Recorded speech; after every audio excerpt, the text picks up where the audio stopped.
and their international comparability. Bear in mind the recommendations of the United Nations Statistical Commission, the specialized agencies, and other organizations.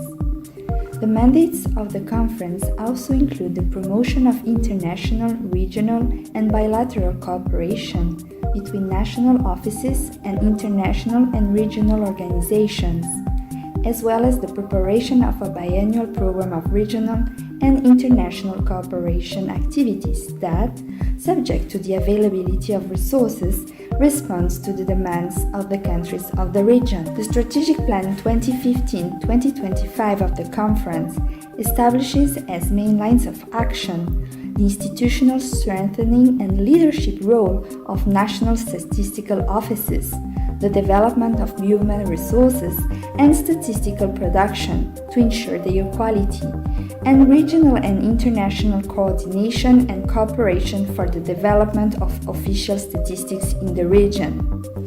The 10th meeting of the Statistical Conference of the Americas, to be held from the 19th to the 21st November 2019, will bring together authorities and representatives of the national statistical offices and national statistical systems of ECLAC member countries to discuss the future of economic statistics in Latin America and the Caribbean, among other topics. At present, Latin America is home to 826 indigenous peoples, which, by the year 2010, included nearly 45 million people, accounting for 8% of the region's population. The countries with the greatest proportion of indigenous peoples are Bolivia, Guatemala, Peru, and Mexico. There is huge diversity among indigenous peoples, with some remaining in voluntary isolation and others coexisting in big cities. Brazil has the greatest amount of indigenous peoples, followed by Colombia, Peru, and Mexico. Indigenous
Recording in progress.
Buenos días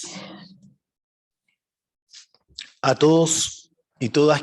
Good morning, everyone that accompanies us in this fourth meeting of the Regional Conference on Social Development in Latin America and the Caribbean. Y el 13º Foro Ministerial de Desarrollo de América Latina y el Caribe del PNUD que organizamos conjuntamente.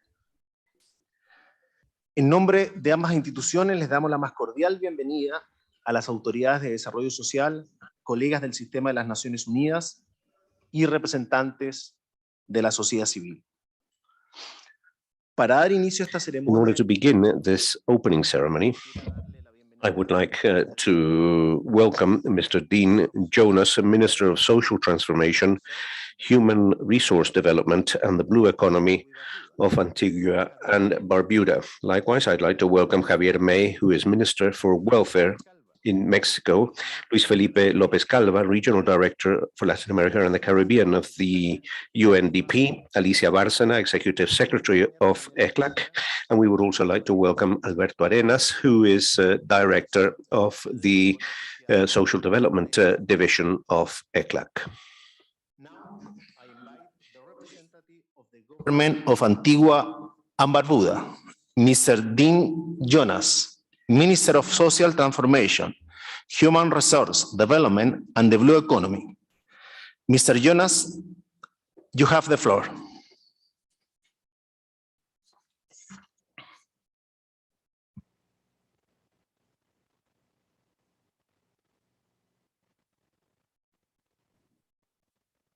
Good morning. Good morning, everyone. Distinguished ladies and gentlemen, it is my honor to serve as chair of this 2021 meeting of the Economic Commission of Latin America and the Caribbean. I'm also pleased to welcome all to this ECLAC Regional Conference on Social Development in Latin America and the Caribbean. I acknowledge the presence of the outgoing chairman of ECLAC, the ECLAC Executive Secretary and a hardworking team, honorable members of regional parliaments and cabinets, to include prime ministers, ministers of government, ministerial administrators, to include permanent secretaries, directors, heads of department, heads of delegates. Good day to you all. I would also like to single out in this opening ceremony, Mr. Javier Rodriguez, Secretary of the Welfare of Mexico, who is the outgoing chair of the conference. The Regional Conference on Social Development in Latin America and the Caribbean presents a unique opportunity for us to critically and honestly reflect on and assess the progress we have made in our respective countries and as a region in relation to social protection. We must not take these opportunities for granted, as they not only serve as an indicator of our commitment to continue our efforts in shaping policy and programming geared towards transformative social protection and development, but we are given a chance to share knowledge and exchange ideas. This can serve to strengthen the work we are all doing individually, while simultaneously facilitating the identification of opportunities for key partnership and collaboration amongst us all in the future. The world is currently still being gripped by the COVID-19 pandemic, which continues to have unprecedented effects on our healthcare systems, economies, education systems, and social protection mechanisms. It means that we now have to be very proactive and innovative, and even unorthodox in our thinking as it relates to how we go about implementing programs, policies, and initiatives geared towards the vulnerable groups. Failure to do this would mean that difficult barriers like sustainable financing, climate change, and natural disaster will continue to stymie our capacity to ensure our development is inclusive and that we are collectively and individually resilient to exogenous shocks. COVID-19 pandemic cannot stop us from our long-term and strategic vision and goals. We remain guided by pillars such as the Sustainable Development Goals that serve as an overarching framework that guides our strategic planning and implementation. Many of the strategic development goals are quite relevant to the work we are all doing, especially ones such as Goal 1 of no poverty, Goal 2 of zero hunger, Goal 3 of good health and well-being, Goal 5 of gender equality, and Goal 10 of reduced inequalities. Ultimately, many of the SDGs are interlinked and cross-cutting, similar to the work we do in social protection, as we seek to maintain the necessary consideration into the other sectors and areas, taking a holistic approach to development. It is noteworthy that disasters and inequality form a main part of the focus of discussion and priority of this conference. Due to past experiences, we are all acutely aware of our susceptibility to natural disasters and climate change due to our geographical location. It is oftentimes not fully understood by more developed regions and countries, the monumental barrier to development that this specific issue poses. In many instances, our islands are heavily focused on one or a few areas to drive our economies, whether tourism, banking, or otherwise. This means that resources are often limited and achieving development becomes more challenging. The frequency with which natural disasters occur and decimate our infrastructure and economies leaves us in a perpetual cycle of having to build back and recover, which also means in some instances to incur more debt. And this is one of the underlying challenges facing our region.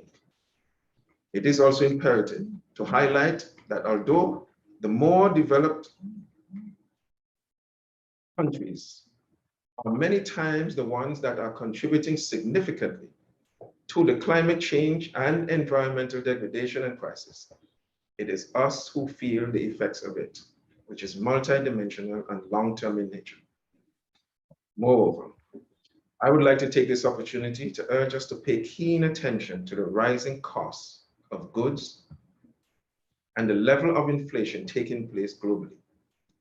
This will have ramifications on our social protection systems, as vulnerable groups in our region are already struggling to acquire basic goods and amenities and will be in dire straits as the economic conditions continue to deteriorate. Costs continue to go up. We need to explore ways we can mitigate this challenge through an increased level of strategic trade and cohesive economic activities among our countries. This will help to ensure that we can keep poverty levels and financial strain at a minimum. We need to have more trade amongst ourselves. Furthermore, it is imperative that we begin to develop policies and intervention geared towards groups and issues that have been traditionally overlooked and marginalized. Mental health is one such issue. We have seen in different islands and countries within Latin America and the Caribbean increased prevalence of suicide and self-harm, and we must endeavor to be more proactive about this issue and truly begin to mainstream mental health considerations into our social protection mechanisms and frameworks. And this pandemic will certainly have an impact on the mental health well-being of our people also. Persons living with disabilities are also a group that deserve our commitment, time, and resources, as they are among the most disadvantaged groups amongst us. We need to have infrastructure, policies, and financing that are responsive to the unique needs of people living with disabilities. And we need to empower them, as they have a lot to contribute to our societies and the region. We must also continue to work towards gender equality, reducing gender-based violence. Regardless of age, sex, gender, or ethnicity, everyone is entitled to basic human rights and to basic opportunities. In closing, I would like to thank and I would like to implore us all to continue our good efforts thus far in continuing to transform social protection within Latin America and the Caribbean, and to encourage us to use this conference as a way for us to reinvigorate our collective drive towards achieving our ultimate goals of an inclusive and equal society. Thank you very much.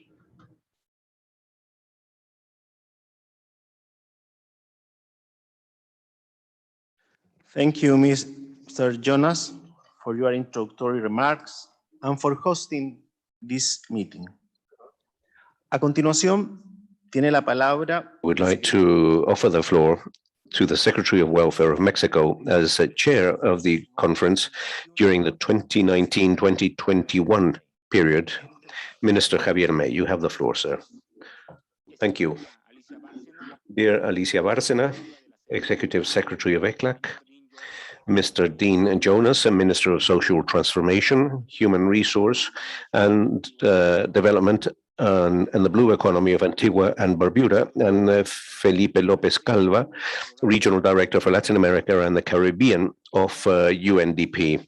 Dear ministers all of social development, heads of different agencies and colleagues of the UN system, officials from other countries and invited delegations, friends all. I would like to begin by saying that as from the 13th meeting of the regional conference that was held in Mexico in October 2019, where we approved a regional inclusive social development agenda, the conference has conducted a distinguished task that has contributed in order to continue to make headway in the positioning of our region as a community that is committed to equality, the eradication of poverty, sustainable development, and cooperation between governments and also between our peoples.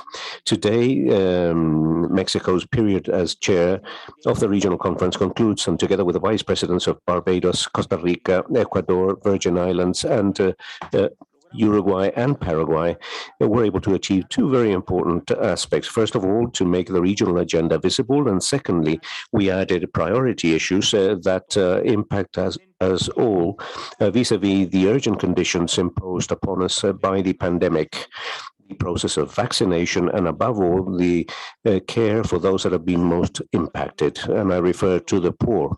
I would like to very briefly reflect to the challenges that we have in common in accordance with ECLAC figures included in the document that we will be reviewing today.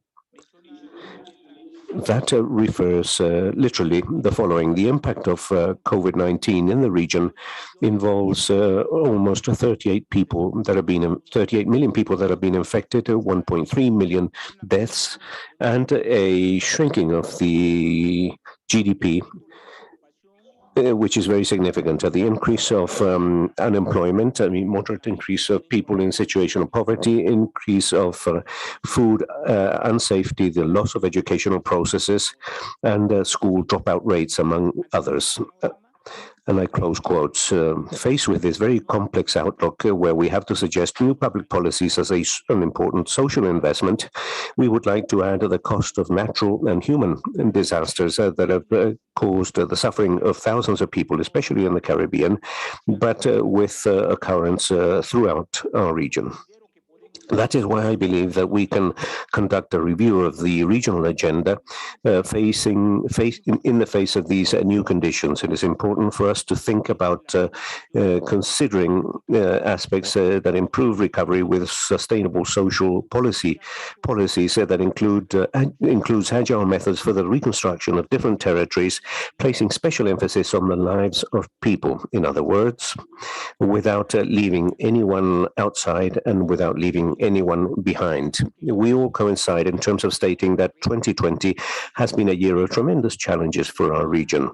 Disparity and inequality resulting from neoliberalism over the past 40 years became accentuated with the fall of our economies, and the time has come for us to take coordinated actions in order to halt prevailing inequalities and promote growth from the bottom with a moral perspective. Recently in Mexico, we have faced these past 2 years floods, tropical storms, and strong hurricanes that have meant that thousands of people have lost everything they had. Now, this has involved the states of Tabasco, Chiapas, Veracruz, Campeche, Hidalgo, Puebla, Oaxaca, Nayarit, and others. And the president of Mexico, Manuel López Obrador, has instructed us that in view of these natural disasters, we must make all efforts and use all resources available. And in this sense, what is important for this government is the immediate support for people that have been impacted, to warn them of the danger, to inform them of how they can protect themselves so that they can move to shelters and to high areas, and to guarantee that the support in order to save people so that they are not isolated or without any communication, to reestablish electricity, to resolve the issue of communication with towns and cities because of damage to roads, landslides, and to support the population when it comes to the delivery of food, to undertake a census and that reaches all households and communities, and once we have that information, to funnel the aid to those that truly require it. And Mexico is indeed changing the things in which things are done, and we are working hand in hand with our people. And that is why we have to change or adjust our actions to the challenges that we are facing.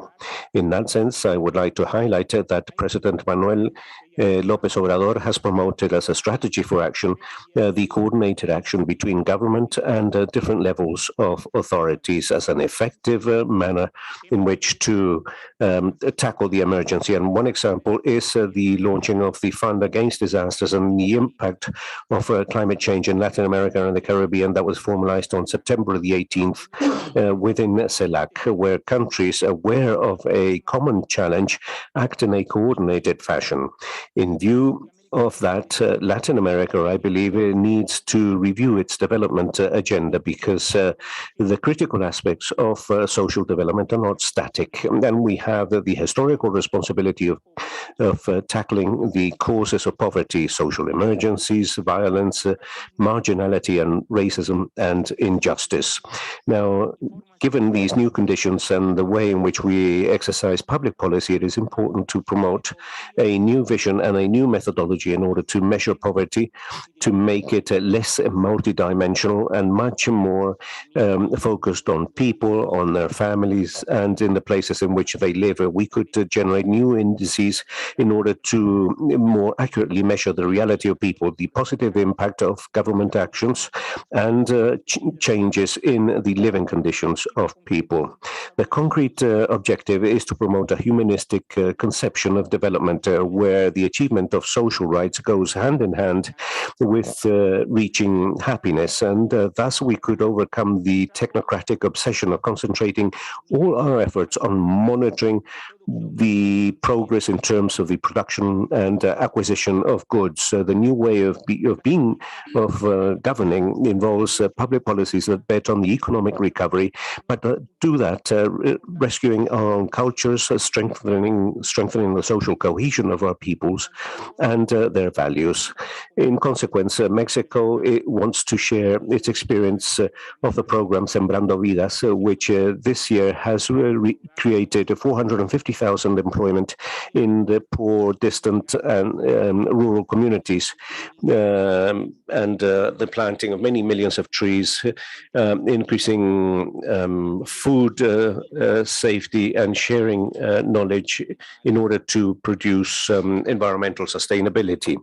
I believe that the agenda that we agreed in September 2019, and that involved issues such as universal social protection, policies for labor inclusion, quality social policies, and regional integration as a means for inclusive and sustainable social development, now has a possibility of improving. And thus, I am very pleased to announce that on this occasion, when Mexico hands over the chair to Antigua and Barbuda, this is the first time that a Caribbean country takes on this responsibility, and its voice is fundamental in these times. And the Caribbean community needs to discuss about its natural disasters or the social consequences of climate change or other urgent requirements. So we want you to know that you can count on us to support your activities, and that we will support the work that you will undertake. And we are sure that your contribution will be of interest to the whole Latin American community. Our best wishes in that task and responsibility. And I would like to finally thank the team headed by ECLAC, and thank Alicia, who has always accompanied us in all our tasks of the agenda agreed in Mexico in 2019, and development of all our activities. We are grateful for all of that. Dear friends, dear ministers of social development, the regional social development agenda is an instrument that has proven its value over the past few years, and I am fully convinced that it provides us with a magnificent opportunity to reflect upon a world and regional context that is a tremendous challenge, and with your contributions we can develop a new vision of development which is much more humane and just. Thank you very much. Thank you, Minister May. Now, the Regional Director for Latin America and the Caribbean of the UNDP, Mr. Felipe López Calva, will speak to us in this opening ceremony. Thank you very much. Very good morning, Honorable Dean Jonas, Minister of Social Transformation, Human Resources Development, and the Blue Economy of Antigua and Barbuda. Thank you. Us today. Your Excellency Javier May, Secretary of Welfare of Mexico, thank you very much. A warm greeting to you all. Indeed, these have been 2 years of work, and we still remember with tremendous satisfaction the meeting that we held in Mexico 2 years ago. And dear Alicia Bárcena, Executive Secretary of the Economic Commission for Latin America and the Caribbean, and also personal and institutional partner of this venture that we highly value in UNDP. Your Excellencies, ministers, permanent representatives in the UN, all authorities, government representatives, regional directors of the UN agencies and programs, dear resident coordinators of the system that accompany us today, and all the representatives of international entities, but also NGOs and civil society organizations, of academia, of the private sector, and all of you that accompany us today. We are very pleased, and it is indeed an honor for me to welcome you all to the 4th meeting of the Regional Conference on Social Development in Latin America and the Caribbean. organized by ECLAC and the 13th Ministerial Forum for Development in Latin America and the Caribbean that has been co-organized by UNDP and ECLAC over the past 10 years. In ECLAC, we began to do this together as from 2015. And today we're very pleased, as has been mentioned by Secretary May, to do this under the chair of Antigua and Barbuda, and to follow the leadership of the Caribbean. We're very pleased with that participation. A few messages from the perspective. I want to start by saying that if there is one thing that characterizes the current situation, the current context in which we live, and in which we have to make decisions and reach new agreements to design public policy, is that we live in a world of increased uncertainty. Think of two elements. One is climate change. The other is zoonotic diseases and diseases that were not present before. And we just lived through one of the most impactful pandemics in the history of humanity through COVID-19, in which, as you know very well, Latin America and the Caribbean was the hardest hit region, not only in terms of the health situation, but also in terms of the economic impact.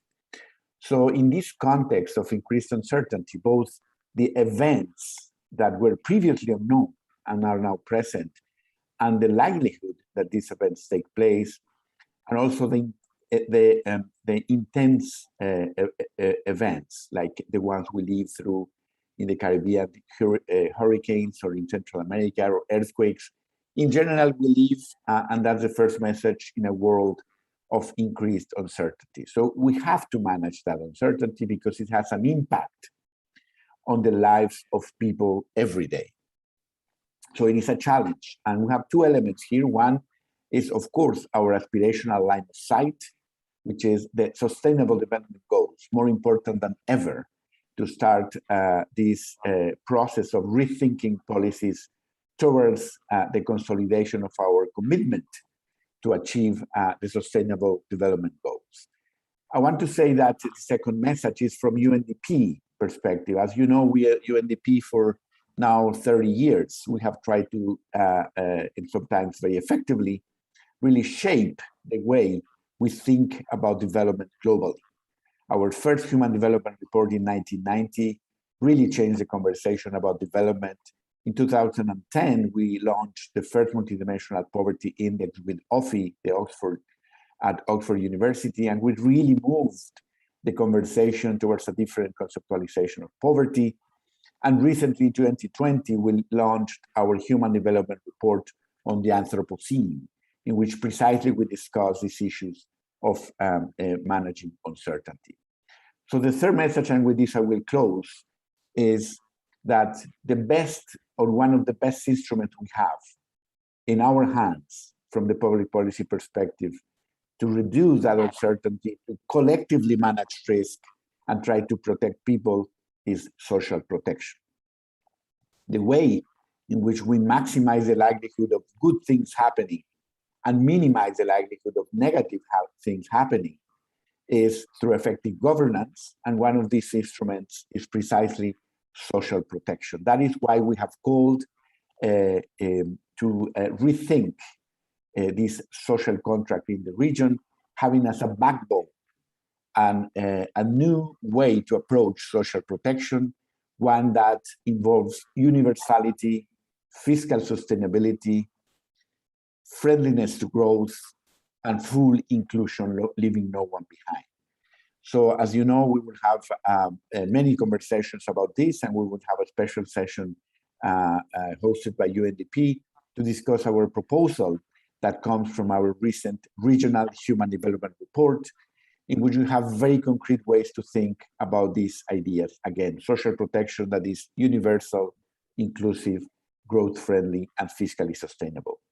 This is a must in this context of increased uncertainty, and this is perhaps the first step that we can take towards providing every person in our region with a basis of confidence and aspiration foundations to try to achieve the SDGs collectively. So this is the message we want to bring from UNDP to this conversation, and we will be participating very actively, but most than everything else, listening to you and trying to understand how we can be partners, effective partners with you in this endeavor. Thank you very much. And I'm sure it will be an excellent conference for everybody. Muchas gracias a Luis Felipe López Calva por su Thank you, intervención. Mr. Lopez Calva, for your kind remarks. And now we'd like to offer the floor to Executive Secretary of ICLAC, Mrs. Alicia Bárcena.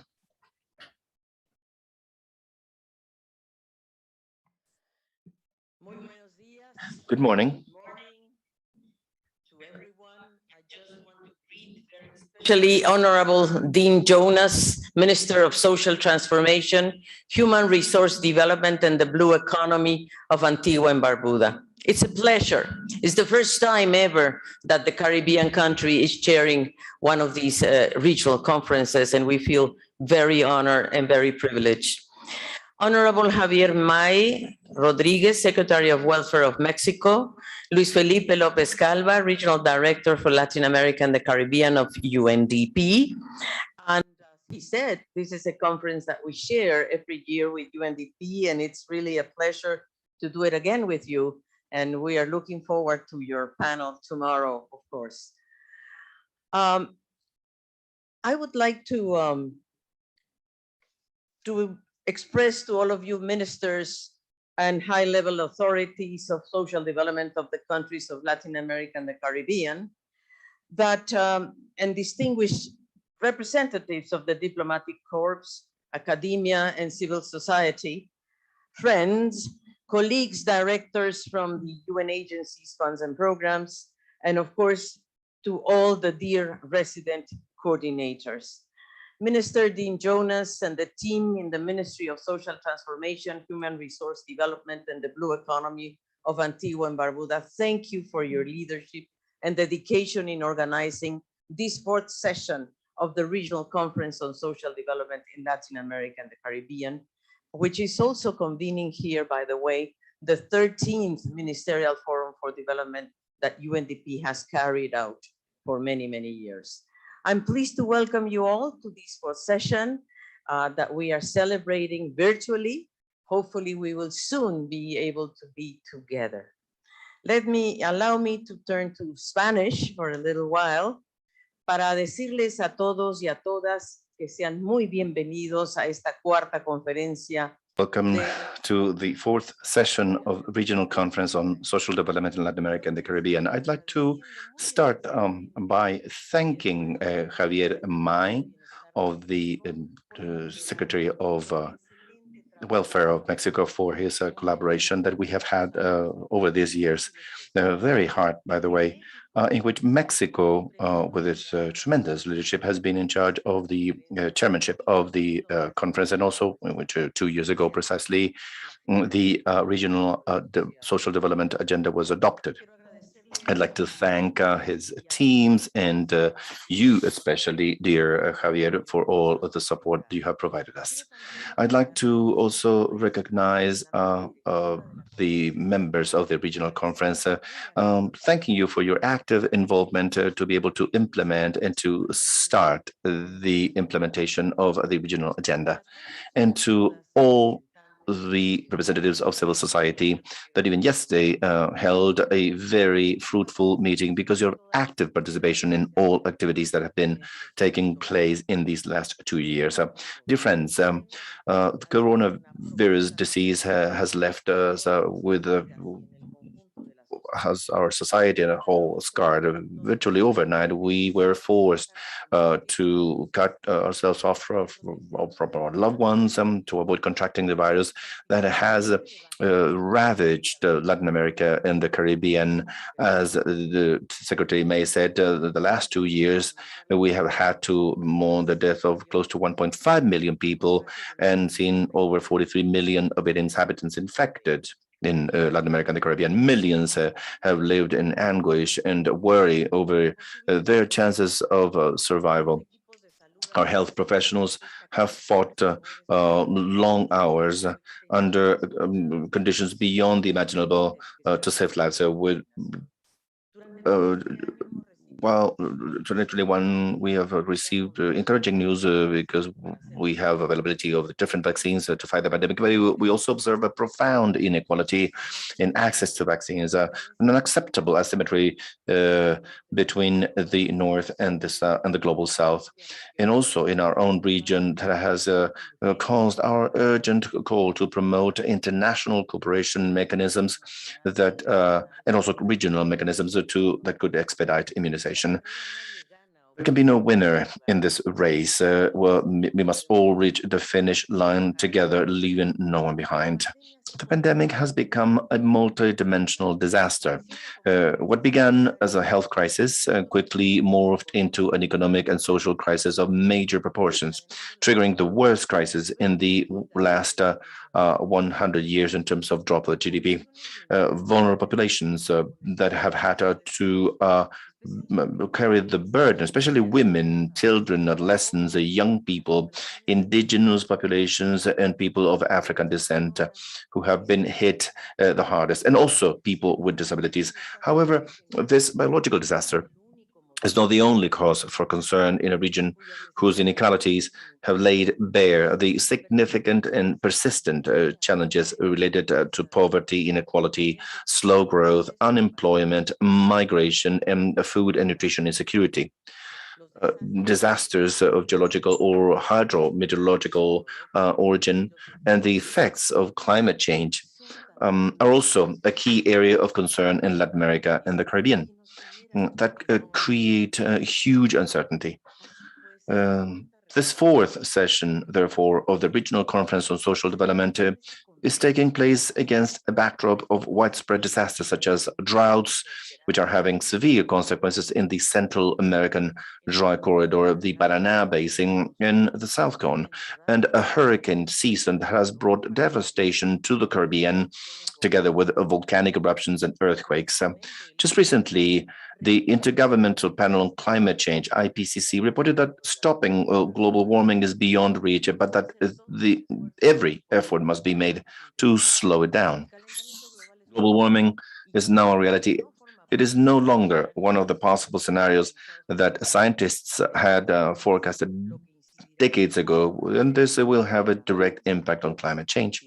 The effects of climate change have intensified and will continue to magnify disasters affecting ecosystems and biodiversity, as well as increasing social and economic costs. This is compounded by a huge fiscal crisis that must be addressed by putting people's rights and social inclusion first, breaking from the old-fashioned formula of applying austerity measures to reactivate the economy. We therefore underscore the need to reduce vulnerabilities as well as people's exposure to the effects of these disasters. We must avoid deepening the cross-cutting structural inequalities that are characteristic of the region. The increasing recurrence and intensity of disasters and the multidimensional nature of their impacts in the region have heightened the need to make progress, not without difficulty, towards a comprehensive approach that not only addresses disasters, but also underscores the role of prevention. And that's why in the past 2 decades, proposals have been developed that have emphasized the importance of social protection systems, social protection that should be universal to face the emergencies caused by disasters. And therefore, we have, for this conference, we have provided a document that we have called Disasters and Inequality in a Protracted Crisis towards social protection systems that are universal, comprehensive, resilient, and sustainable. This is absolutely necessary in order to achieve a transformative recovery with equality and sustainability that also faces these circumstances by leveraging the opportunities. And this will require public decisions in terms of social protection to ensure income security, to guarantee basic levels of well-being with food and nutrition security and access to education and health for the entire population. It will also be necessary to ensure access to quality basic services, water, sanitation, electricity, and internet connectivity, and to put forward innovative investment proposals to make care universal and decent housing with social inclusion and decent work. All these initiatives, if dealt with a must be dealt in a comprehensive manner as proposed in order to towards the achieving of the social dimension of the 2030 agenda and produce important synergies with economic growth and environmental stewardship. This requires the region to continue its effort to achieve robust social institutions, sustainable financing of social protection systems. It is urgent to predict and schedule sustainability in terms of financial systems and social protection systems. And for that, we will need to make progress in regional integration and international cooperation. Disasters transcend borders, which is why it is necessary to emphasize the role of multilateralism and the use of various regional integration instruments to improve responses, especially in cross-border areas or among the different small island developing states. This is extremely important because one event may cause damage and economic losses that could completely derail the economic trajectory, and significantly increase fiscal pressure in a context of even greater debt for already highly indebted economies such as those of the Caribbean.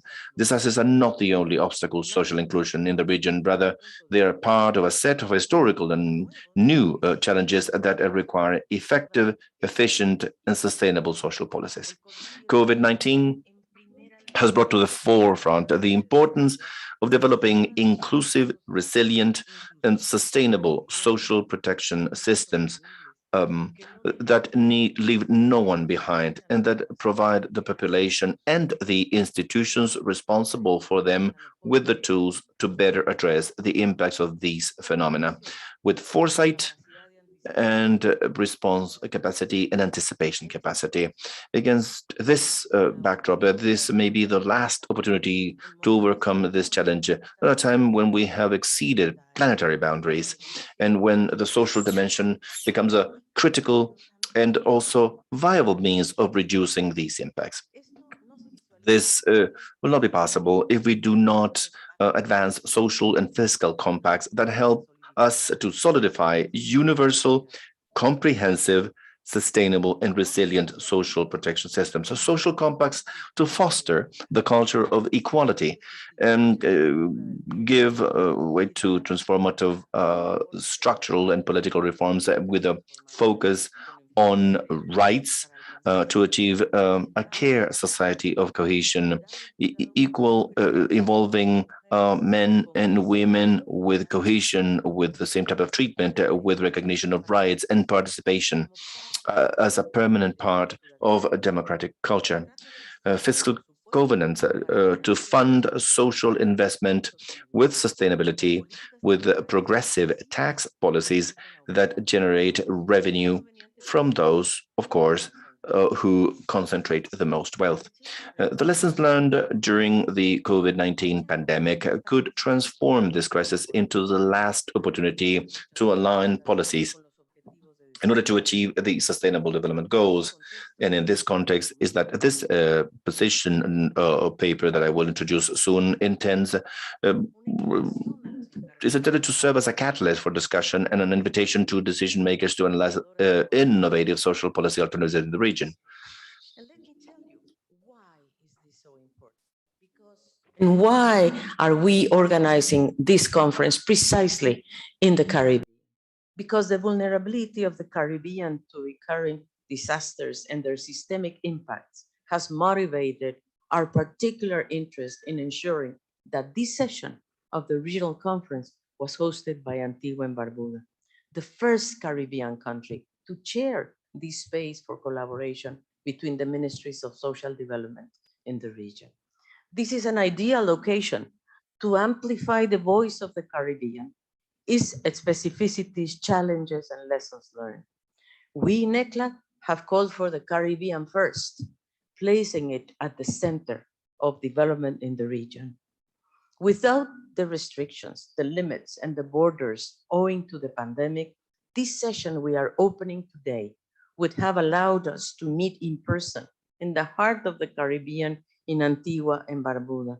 However, this forced distance should not prevent us from amplifying the voices of these very dear lands. And one of the most powerful writers of our region hails from St. John's. She was born Elaine Potter, but for decades, her readers have known her as Jamaica Kincaid.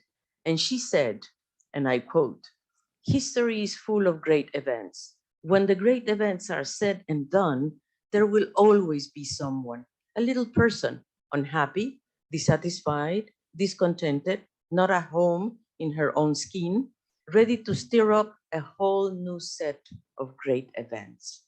Let me say, following Mrs. Kincaid led, that this is why we are here, to stir up a whole new set of great events.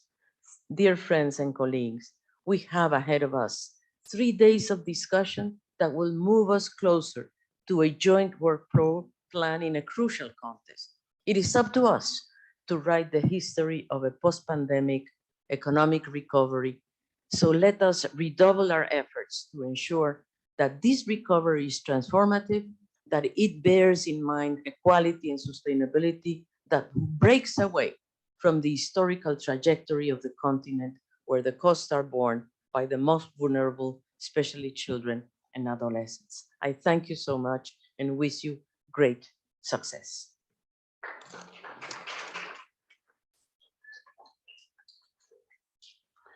Muchas gracias. Con la intervención de la secretaria ejecutiva de la The CEPAL, Executive Secretary of ECLAC, we close this opening ceremony. As you may know, it is a long established tradition that the host country of the chairmanship of the conference assumes the chairmanship of this meeting. Although we are in a virtual format, today Antigua and Barbuda is our host. And in that sense, I'd like to confirm with the delegations that are here present the will of everyone of appointing Antigua and Barbuda as host and chair of the Conference on Social Development that we are carrying out. If there are no objections, we thereby approve and adopt the election of Antigua and Barbuda to become the chair of this conference. I will now to invite Honorable Minister Jonas of Antigua and Barbuda in his capacity as chair of the Regional Conference on Social Development in Latin America and the Caribbean to conduct the meeting. Please, Chair, the floor is yours.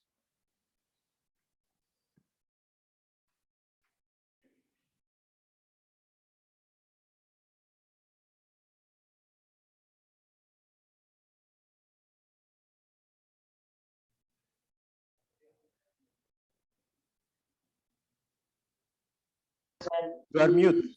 Okay, thank you. Thank you very much, Mr. Secretary.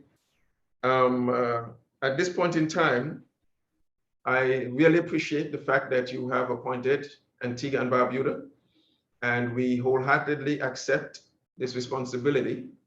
Thank you very much. And we will endeavor to ensure that we perform to everyone's expectation. And this is something that I know will greatly benefit the entire Caribbean. At this point in time, I would like to ask for the report of the outgoing chair of Latin America, for Latin America and the Caribbean.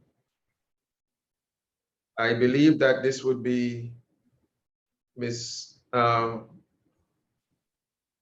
Oh, sorry, that will give a report, sorry, from the outgoing chair. since the third session by Mr. Javier May. Is that correct? Yes, this is correct. Thank you.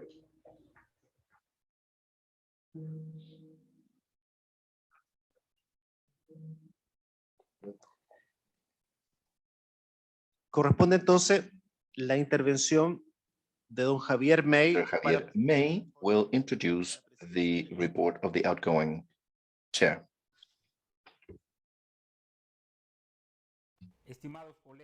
Dear colleagues, it is a pleasure to greet you once again and to report on the work carried out in the framework of this regional conference, which through its board, we had the privilege of chairing together with Barbados, Costa Rica, Ecuador, British Virgin Islands, Paraguay, and Uruguay.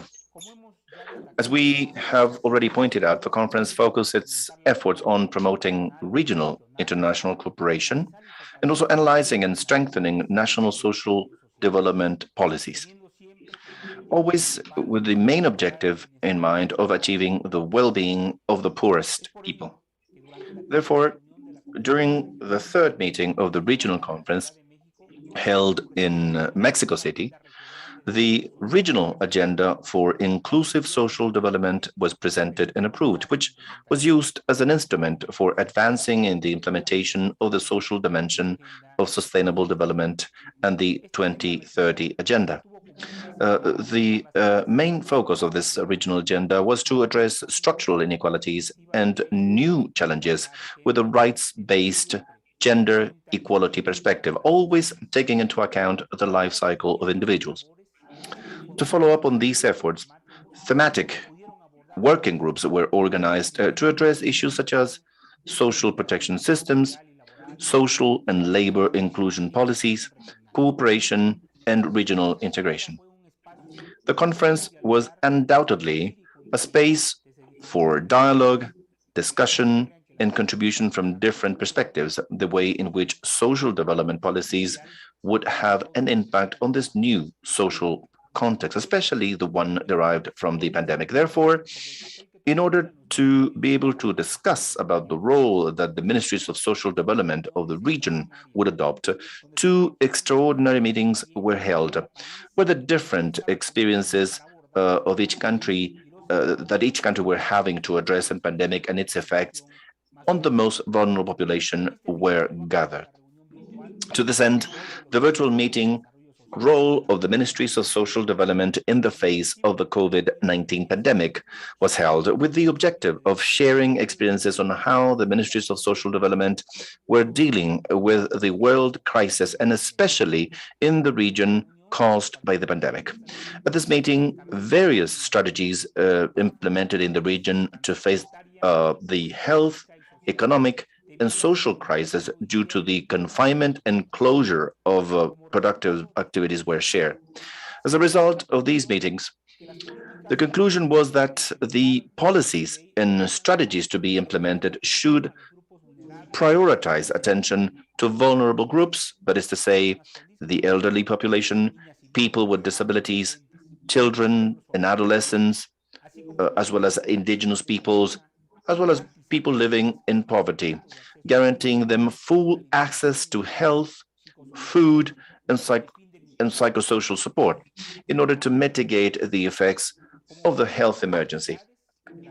As part of the activities of the board, the COVID-19 Social Development Portal was presented, as well as the website of the Social Development Communities for Latin America and the Caribbean, which will serve as a space for the exchange of knowledge and experiences on development and social inclusion in the region. Following up and complying with the regional agenda, several working meetings were held where the main topics discussed were social protection, identification of vulnerable groups in the context of COVID-19 pandemic, compliance with the Sustainable Development Goals, social information systems, construction of universal social protection systems, implementation of new information technologies, and among others. in order to promote greater social and labor inclusion of individuals, families, and communities, a working alliance was formed with the National Institute of Social Economy of Mexico to promote the social and solidarity economy in Latin America and the Caribbean by creating a network of public institutions specialized in the social and solidarity economy topics. As a result of this successful alliance, several international seminars and workshops have been held in order to develop strategies. Without a doubt, the new context we are experiencing in the region and the rest of the world has meant a shift in the design and implementation of social policies.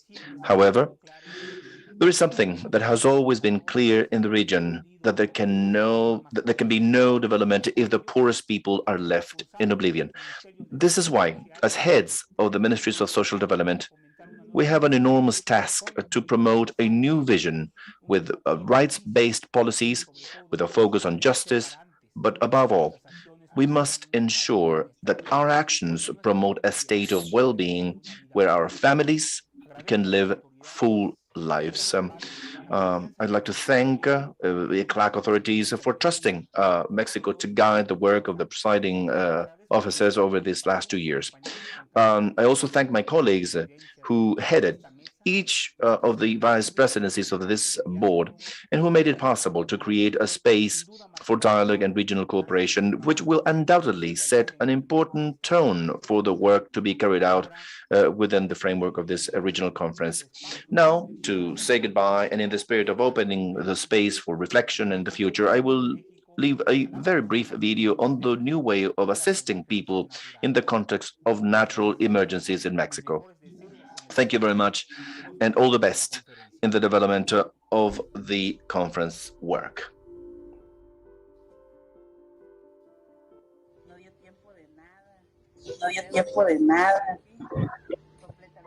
There was no time for anything. See how things are here. I was left out in the street.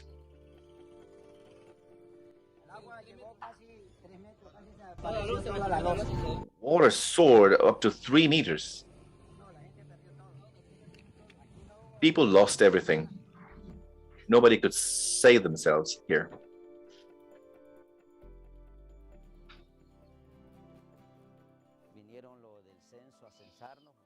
People from the census came, and there was still water, lots of water on the streets. They came in, they stepped into the water, and they came into our homes. I have a refrigerator still working. I have a mattress still. I can still use it. And also from the benefits they gave me, of the 1,000 pesos I got, I was able to actually repair my home.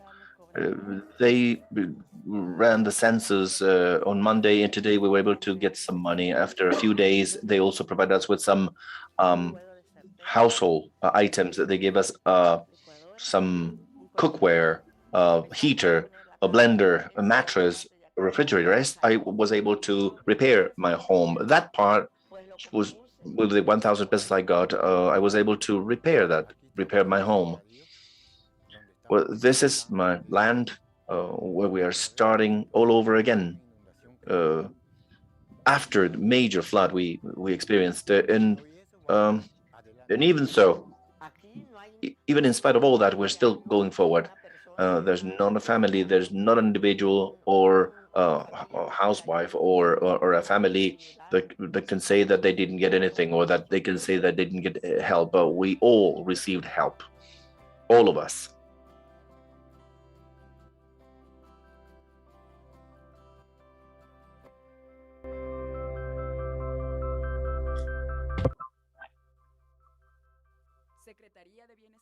Secretaría de Bienestar.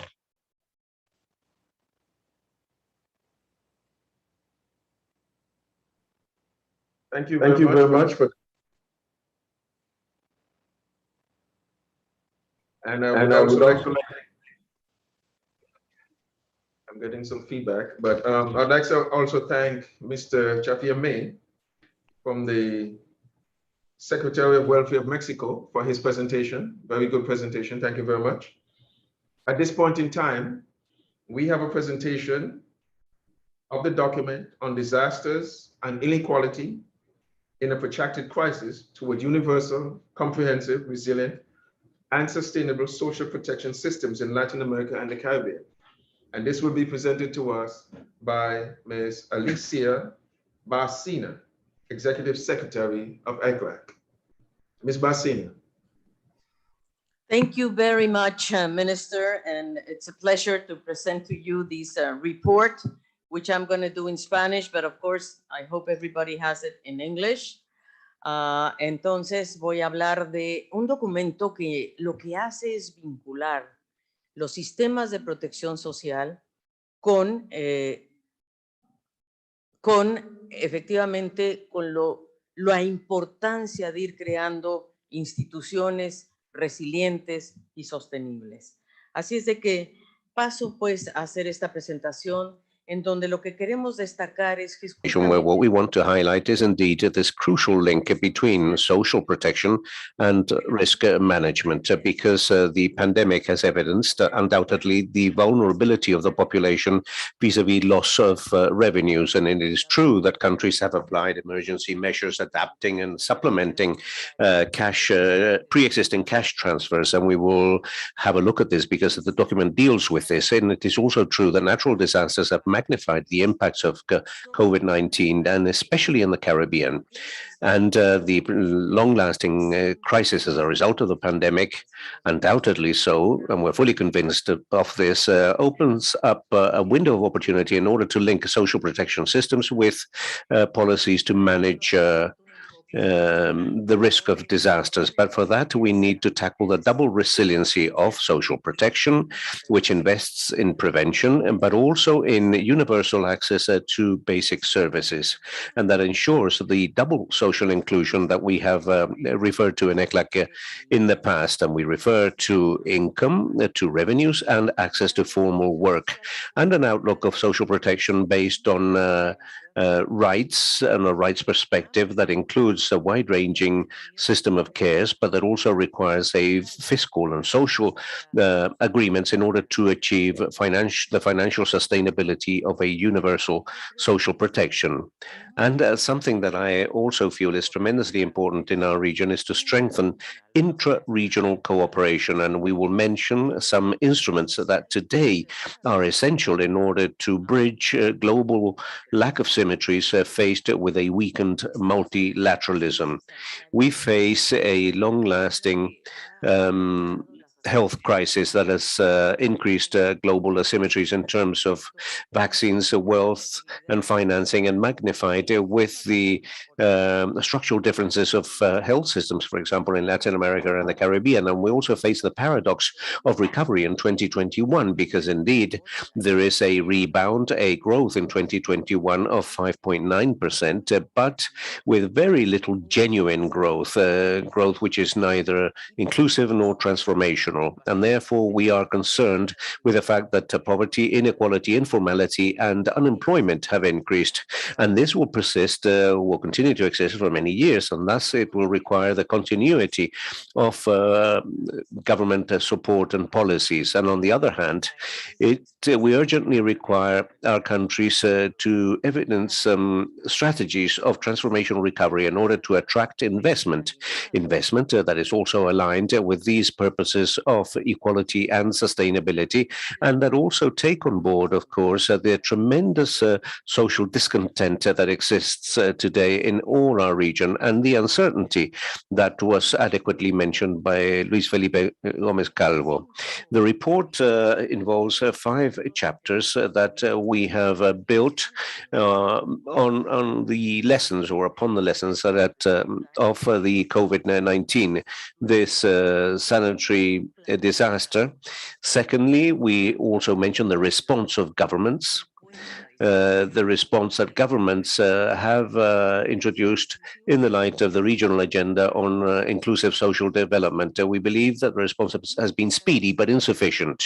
And also this crisis that has become magnified as a result of natural disasters and climate change, and thus the need to have a social, universal, comprehensive, sustainable, and resilient social protection systems in place. And certainly the disasters and the promotion of resilience in the Caribbean, that is a priority for the region as a whole, and not only for the Caribbean. And thus, disasters in the region have had a frequency and intensity that is on the increase. Between 1960 and 2020, there were 3,570 disasters impacting, which meant that more than 573,000 people died and over 321 million people were impacted, with a cost of $328 billion in terms of economic damage. And the Caribbean highly exposed, especially to hydrometeorological disasters. And between 2000 and 2019, 9 out of the 10 countries or territories in the world that suffered the greatest impact belonged to the Caribbean. And we're talking of an impact of 6.7, that represents 6.7% of the GDP. And combined in the Caribbean with a high level of indebtedness and the recurrent disasters, well, this means that that region is tremendously vulnerable. Here we mention certain figures, how between 1990 and 2017 in the Caribbean, there were 480 disasters, 9 of them as a result of hydrometeorological origin. And here we find how many people have been impacted as a result of storms, biological problems, droughts, floods, geophysical aspects, and in accordance with our damage and loss methodology for this period, the cost of hurricanes have in some cases represented more than 100% of the GDP. In this sense, Irma and Maria hurricanes had a cost of over 100% of the GDP in the British Virgin Islands and St. Martin. And here we see the type of disaster, and in our region, both storms and floods are the most prevailing disasters. This is also the region that has suffered most impact in terms of the development of COVID, with an overrepresentation in terms of people died or infected. Deaths have reached 30.3% of people in our region. And this is a disproportionate impact, because the region is the one that has most suffered during the pandemic, and disparities in terms of access to vaccines and vaccination. We cannot but insist upon the importance of the fact that in our region, we will not reach 70% of the population vaccinated in 2021 unless we bridge these profound asymmetries, where again, countries in the Caribbean are being highly impacted, and also likewise countries from Central America. And the acquisitions of developed countries are enormous. They have already committed the acquisition of vaccines that are even go beyond their own needs, and therefore they will have a surplus. And we believe that that is what today is urgently required. And we see that the European Union already has a full vaccination scheme. 64.1% of the population, the US 58.4%. In Latin America, the average is not bad, it's 43%, but that is an average. And when we move inland, we find that the Caribbean represents 24, the level there is 24%. And therefore, in CELAC, we are indeed suggesting how we can bridge these asymmetries with greater intra-regional cooperation. Our region, just so that you know, would need 38 billion vaccines in order to bridge this gap and reach 70%. It's not so much, it is possible, and we must be capable of doing that. Other examples of increasing global asymmetries are the tremendous economic gaps that we face, where developed countries have provided fiscal and monetary policies that are expansive with enormous public investments. 18% of the GDP in the US, in Europe, more than 750 billion euros, plus the bonuses that they have provided. In Latin America and the Caribbean, we have announced fiscal plans that between 2020 and 2021, they represent 4.3% of the GDP. But the other aspect that we have seen with concern is that world wealth has increased by 7.4%, which is very badly distributed. It increased in the US and Canada by 12.4%, in Europe 9.2%, in China 4.4%, and whilst in Latin America and the Caribbean it dropped. Wealth has dropped by minus 11.4%, and also asymmetries in terms of climate change. Our region emits 8.3% of greenhouse effect gases, and yet it is one of the regions that is most tremendously impacted. Our emissions are 4.2 gigatons of equivalent carbon, whilst world emissions are 50 gigatons, and the Caribbean represents 0.3% of that, and therefore adaptation is inevitable and it is absolutely required. Our region has been impacted in economic terms, and we suffered a drop of 6.8%. And there we see that it was the region in the world that was most impacted. Our region was the one that dropped the most, that suffered most in terms of GDP in 2020, and also in terms of employment. We suffered a loss of 9% vis-a-vis a world average of 3.5. And therefore, despite the fact that we are going to experience a recovery of 5.9, we also run the risk at the same time of going back to low levels of growth of 2.9%. And structural low productivity problems have increased. Informality has increased to 54.7%, impacting, first of all, both women and young people. In addition to that, we have to say that this is the developing region that is most heavily indebted in the world. The most heavily indebted region in the world, and we have increased by practically 9 percentage points between 2019 and 2020. And in 2021, well, we are probably already reaching a level of 10%. And the debt levels are higher than in developing economies, but our scope, our space, of course, is far smaller. And I would like to show you how much of the region has to allocate in terms of its export of goods and services in order to pay for the debt. Our region has to allocate 59% of our exports of goods and services in order to pay, in order to service the debt. Again, the region that has been most hard hit in this sense. The primary and global results then have increased the deterioration based or as from the pandemic. Here we see the situation of Latin America on the left-hand side and on the Caribbean on the right-hand side. And we can see that on the right-hand side, the Caribbean has not dropped its support in terms of total expenditure and has achieved, I would say, greater revenues, and therefore its deficit has dropped slightly. But even so, we're talking there of a deficit of minus 6.2, which is in any case tremendously high. And I'm talking about the global result. And the same thing has happened in Latin America, despite the fact that it has slightly improved, total expenditure has been reduced. The pandemic has implied a going back in terms of our progress in terms of SDGs, and governments intervened, and obviously they mitigated the growth of poverty and of extreme poverty. And here we are showing that without cash transfers, poverty would have totaled 37.2, and extreme poverty would have reached 15.8%. And yet we are now in a process where we do have to maintain those cash transfers. Today, we have very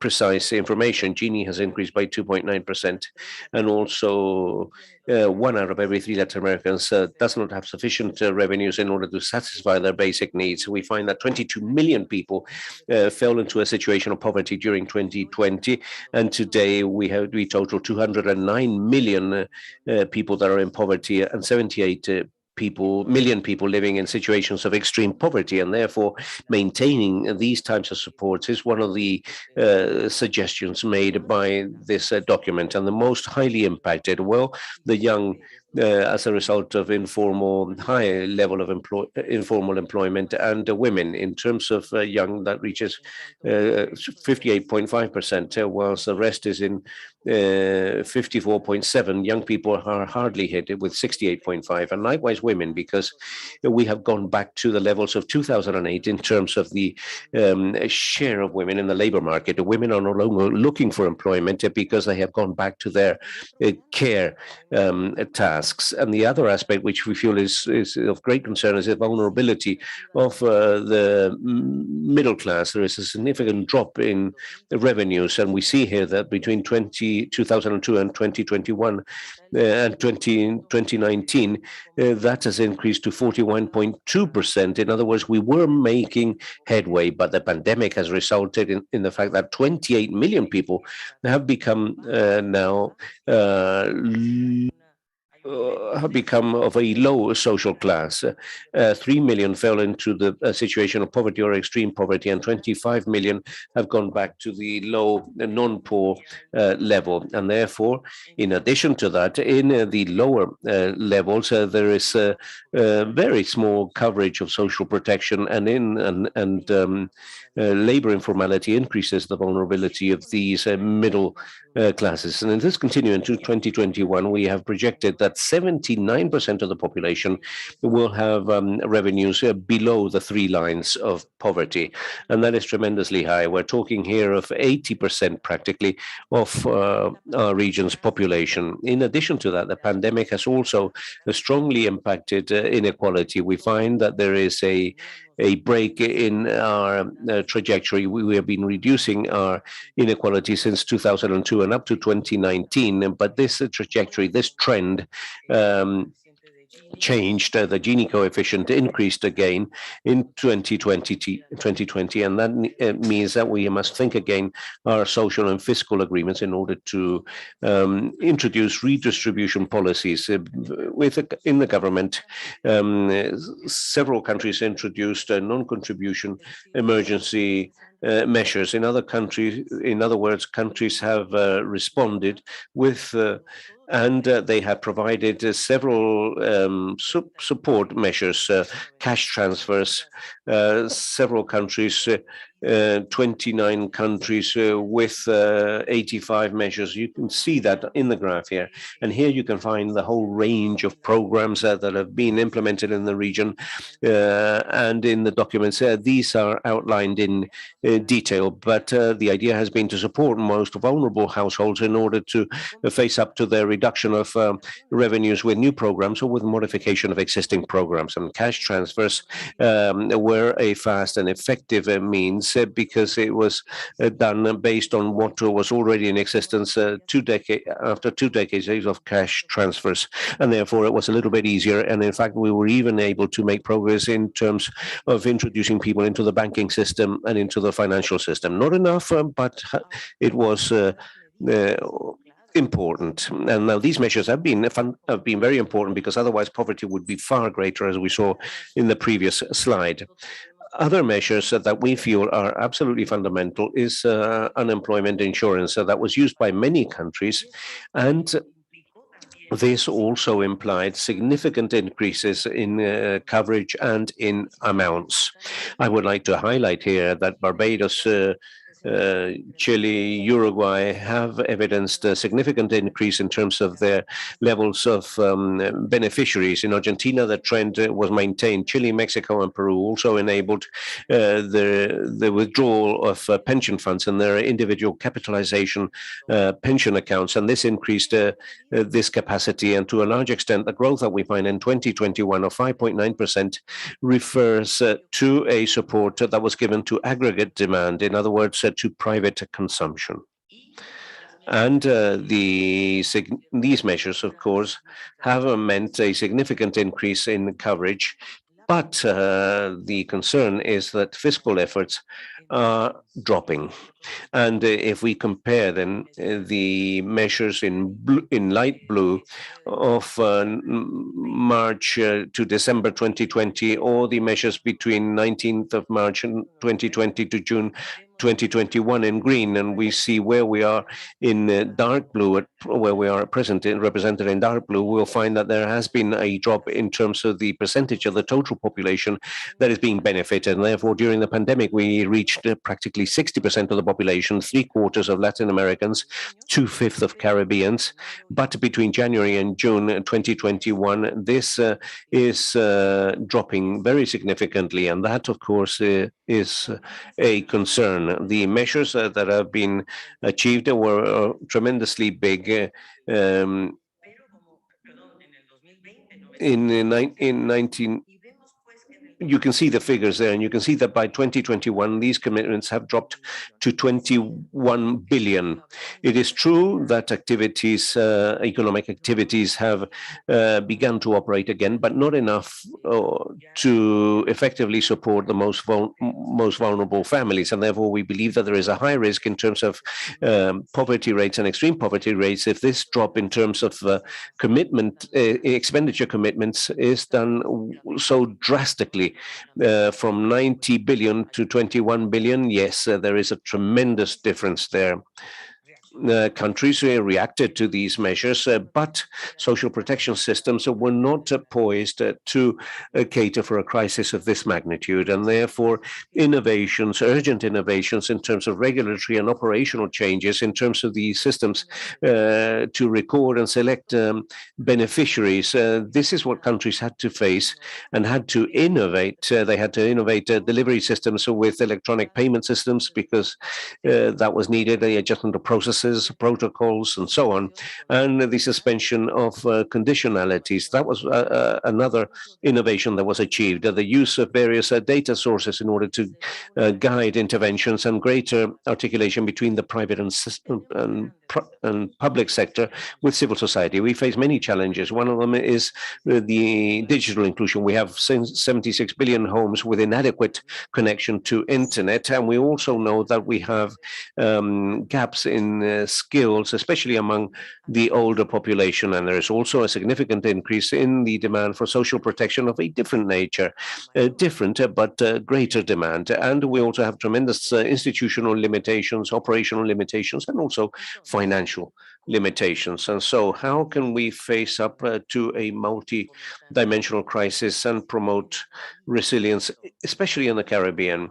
We have devoted a whole chapter in order to analyze the issue of the Caribbean, because that is one of the regions in the world which is most subject to disasters and especially vulnerable to climate change, and has a systemic risk as well, because they face crises over and over again. First of all, because of the high exposure to disasters such as hurricanes and the increase of sea level, the exposure to geological threats, eruptions. We recently saw the different eruptions that they have suffered, effects as a result of climate change that are also impacting food security, for example. The high vulnerability of practically all economic activities which are in coastal regions. 70% of the population live in coastal cities, and over 500,000 people are facing a tremendous risk. They face poverty, territorial inequality, aging. That is one of the issues, non-transmissible diseases and disabilities, and obviously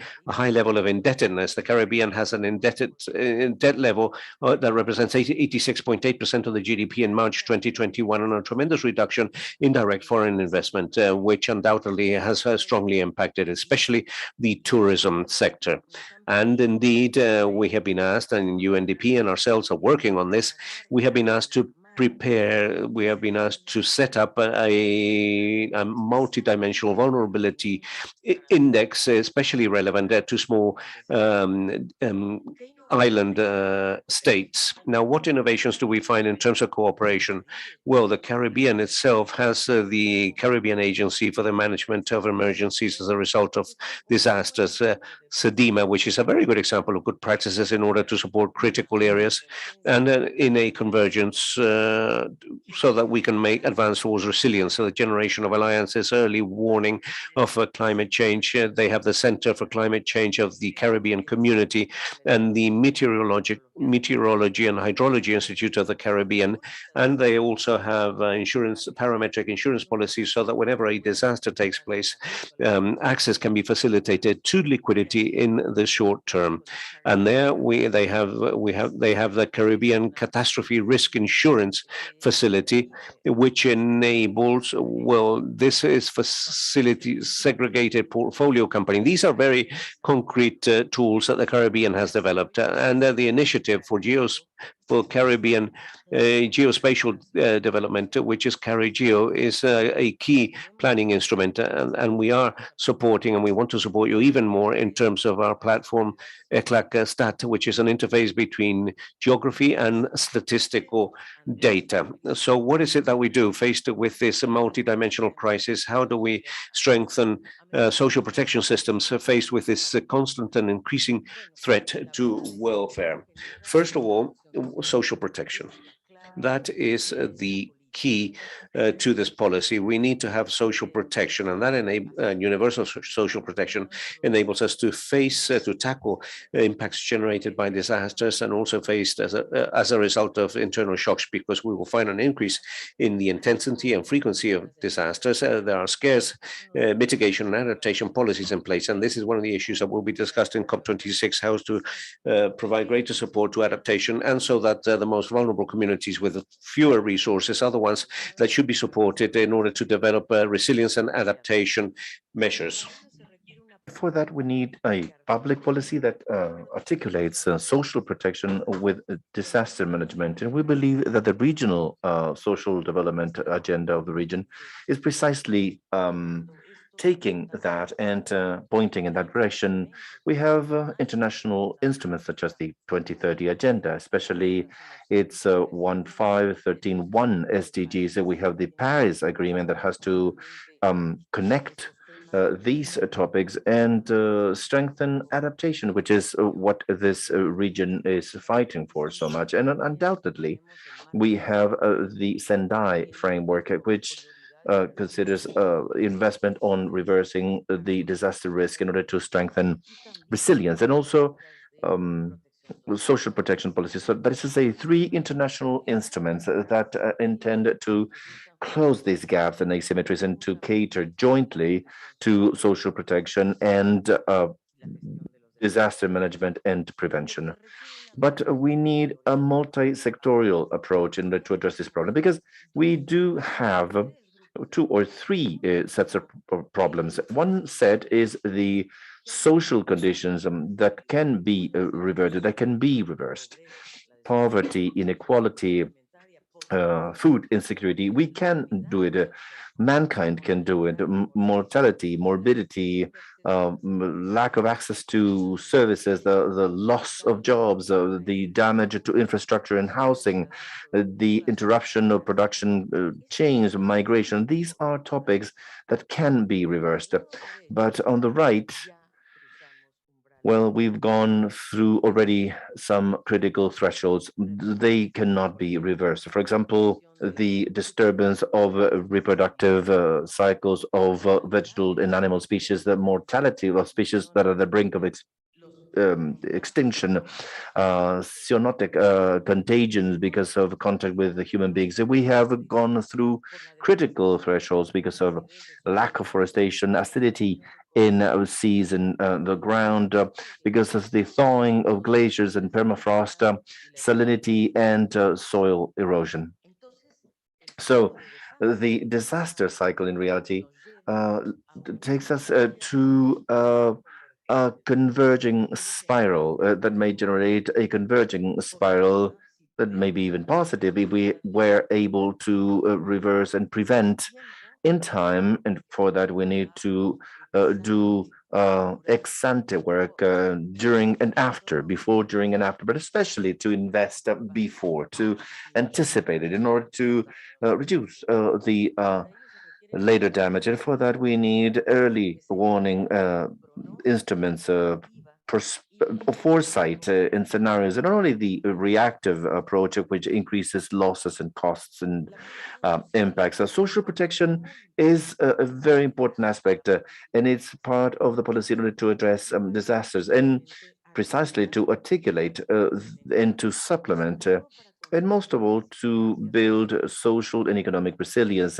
This is not only about what we need institutions that can be flexible in managing resources that relate to civil protection with humanitarian aid, adaptation and transformative reconstruction. This is something that we have presented with the productive sectors. We need an industrial policy. We have proposed 8 sectors, but of course there may be more. But one of them we'll see next is how to strengthen public infrastructure in a sustainable manner. And of course, protecting critical ecosystems in the Caribbean, for example, mangroves and coastal areas in general, to find nature-based solutions with a territorial organization and sustainable financing. To do that, we will need information systems, ecosystemic accounts that also supply national accounts. But most of all, we need to change our mindset in order to do preparation, adaptation, and mitigation, because we are at a stage in which we will have to adapt and to have a very clear risk management policy before, during, and after disasters. And the pandemic is a disaster. This is completely applicable. And these objectives must translate into instruments in order to strengthen economic and social strengthening resilience, not only of households and communities, but also of institutions. And of course, policies that can help us to do that, from agriculture, gender, public security, housing, healthcare, education, labor, and environment. And with social protection instruments ensuring income, papers, environmental services, subsidies to housing and basic utilities, digital inclusion, social labor inclusion, micro insurances. So we need to improve and perfect our social protection instruments. And this is how we need to rethink the future with inclusion, with equality, and sustainability. And here, some proposals that we would like to open up for consideration. First, double inclusion policies, social and work-related, in order to work towards a society of care in which social universal protection is at the core. So, double inclusion policies, social and labor, with a emergency income to address emergency in the case of disasters and shocks, guarantee of a permanent income that are universal for children, adolescents, and households led or headed by women, to invest on a digital basic basket, and also care systems. We have made some calculations and really investing to make public services universal, such as water, sanitation, and electric power. It's not that expensive, and it's urgent. But if we want to provide 166 million people who do not have drinking water that can be safe, from 166 million people in our continent, and we want to provide sanitation to 443 million people who do not have it, we should invest 1.3% of our GDP. And it is possible. And for that, we need public and private investment. And that might generate 3.7 million jobs per year. That is to say, it has benefits from all points of view. It drives public health care. Also, it drives adequate transitions. And look at the case of electric power. We have 19 million people without access to electric power in a continent of 640 million people. It is possible, it is necessary, it is urgent, it's an imperative, and we have 77 million people who do not have access to clean fuels for cooking, especially women in rural areas. And this would require also a similar investment of 1.3% of our annual GDP, and that might generate 500,000 jobs a year. Of course, it does require public and private alliances and regulatory requirements, legal certainties, and technological neutrality, but we need to do it. We need to break it down country by country, and this is what we can offer. And of course, a care system in order to address disasters, to bridge gender gaps, and also to redistribute care tasks. For example, maternity, paternity leaves, and for care of people who are dependent, to expand care services with high level of quality. That requires investment in preschool education, care centers, and to generate specific economic activity and monetary transfers. So we need to incorporate comprehensive care policies into the social protection systems. And what kind of institutional arrangement do we need for a resilient social protection system? Well, first of all, we need to include the ministries of social development into the disaster management systems, because of course, these systems already exist for national civil disaster protection. How can we integrate both in the Caribbean as well as in the rest of the region? And we see that out of the 33 countries, here we are discussing how many of them have been able to integrate or become integrated. 15 in the case of Latin America, 7 in the case of the Caribbean, and in others, it is not that clear or somewhat diffuse, because maybe achieving a larger integration from all points of view. This would allow to conduct joint scenarios to establish supplementary processes to better define roles and responsibilities, and in the case of emergencies, to act with efficacy, and that will require operation.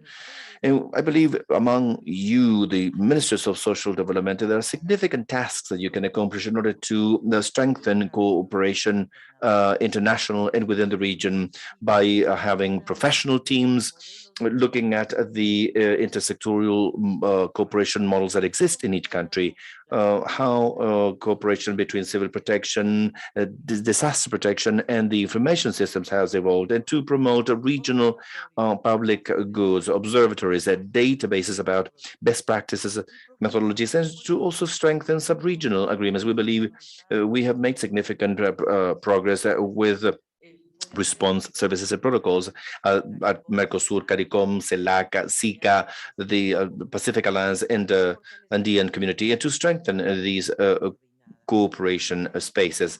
For that, of course, the double social inclusion means training with better competencies, especially for labor reinsertion in the future and now, and of course facilitating that the skills are much more connected with the needs, for example, in terms of future labor, and the emergency jobs with direct job creation. The emergency is to create jobs, and of course, in some cases, in some places, that there's limited labor demand, in the others is the opposite. So how can articulate supply and demand, and to build incentives for job-intensive investment?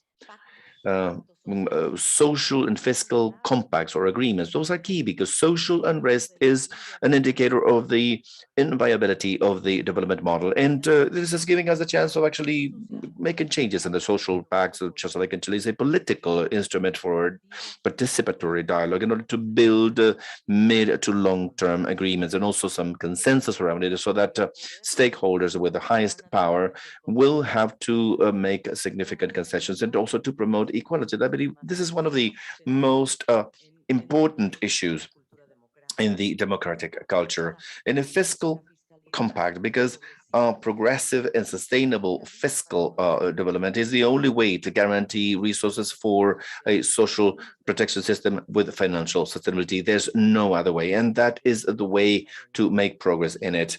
And clearly, there are instruments for a transformative recovery that have been already proposed. So we discussed the Caribbean catastrophe risk insurance facility, but we also have the Fondo para Aliviar la Economía that is proposed by Costa Rica, for economic recovery for all countries, and not only the ones with low income or middle income. income countries. The CELAC Fund, recently created for comprehensive disaster response. This was agreed on September 18th, and it is very important in order to start activities in terms of adaptation, and the Caribbean Resilience Fund that we proposed from ICLAC in order to increase liquidity and to alleviate the indebtedness of the Caribbean economies that have been so impacted by COVID-19. Our final thoughts are that we must link precisely these vulnerabilities so that we can address in depth the structural inequalities and the increasing global asymmetries. These multifactorial phenomena will require multidimensional approaches, intersectorial policies, and of course, a renewed institutional arrangement. And they do require a mid-term approach. There's no other way in which we all agree on building, that social universal protection, social universal protection systems are the base and the key to strengthen social and institutional resilience and also economic resilience, by the way. And I believe there's a chance in this pandemic to align objectives and policies with the 2030 agenda, and we will need cooperation and multilateralism. Thank you very much, and I hope this document is useful for your deliberations. Thank you.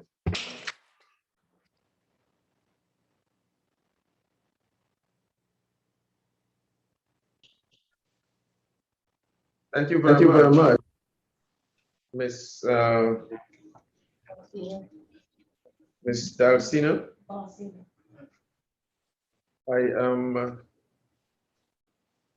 Oh yes, thank you very much, the Executive Secretary Barcina, for that wonderful presentation, very enlightening. This document highlighted the challenges of Latin America and the Caribbean with regards to social protection, disasters, and inequality, and also recommendations on how we could build forward better. That's very good. It is now time for a recess, after which we will turn our attention to the comments on this document that will be provided by Mexico and, of course, yours truly, Antigua and Barbuda. We will reconvene at 1 p.m. Antigua time. That would be Atlantic Standard Time, right? Antigua time? I'm not, because you know we have different time zones.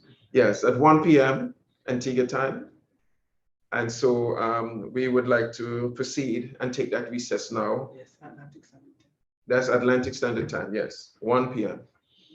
And after that, we will begin with our comments from Mr. Rodrigo D'Artigas from Mexico.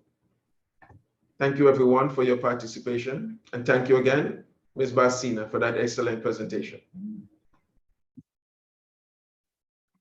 Thank you, Chair. Regresamos entonces a la 1 p.m. de Antigua y Barbuda, que son las 2. We will resume at 1 p.m. Antigua and Barbuda time and 2 p.m. Santiago, Chile, and for your delegations to be able to speak, please register using the chat. Thank you very much.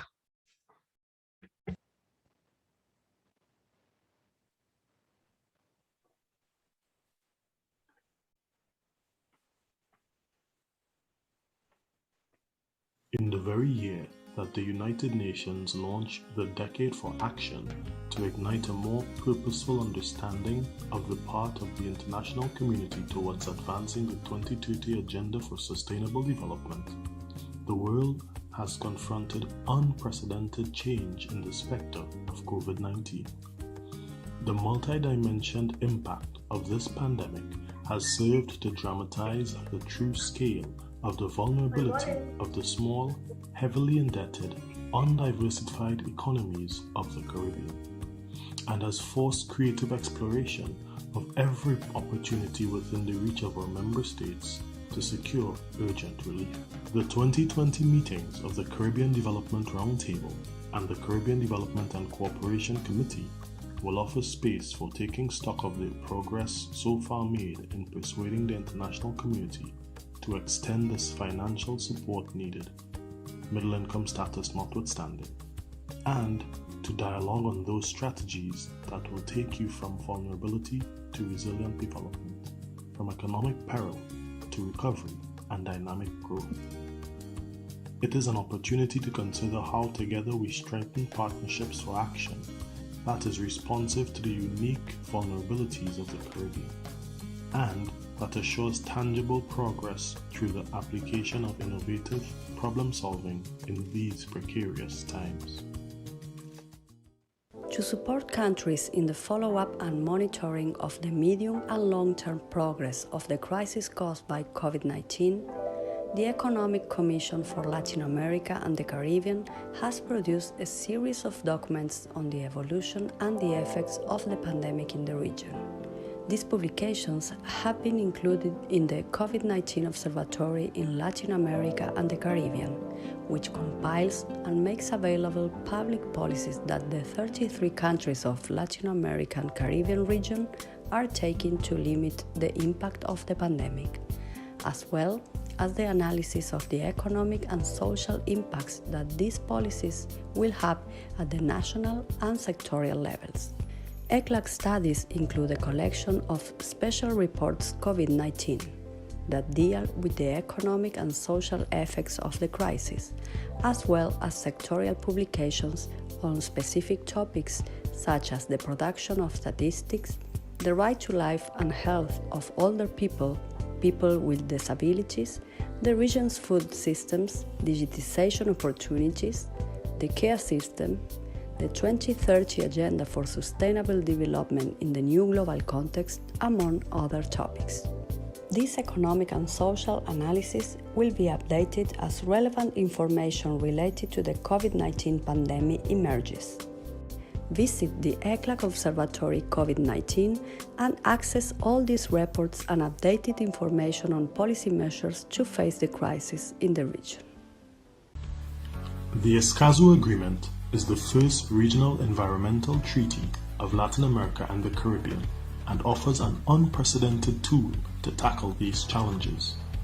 The Escazú Agreement contributes to the right to a healthy environment and to sustainable development of present and future generations, guaranteeing access to environmental information, public participation in environmental decision-making, and access to justice in environmental matters. It is the first treaty in the world to protect human rights defenders in environmental matters.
The Regional Conference on Women in Latin America and the Caribbean is the main intergovernmental forum on women's rights and gender equality in the region. The conference, which was established in 1977 as a subsidiary body of ECLAC, is convened on a regular basis to identify the situation of women's autonomy and rights at the regional and sub-regional levels, present public policy recommendations for gender equality, and undertake periodic assessments of the activities carried out in fulfillment of regional and international plans and agreements on the subject.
The Observatory of Social Development in Latin America and the Caribbean is one of ECLAC's regional knowledge tools. Its creation responds to a mandate of the second meeting of the Regional Conference on Social Development of Latin America and the Caribbean, when the member states requested that ECLAC establish an Observatory of Social Development to support the design and implementation of public policies and allow the monitoring of the trends.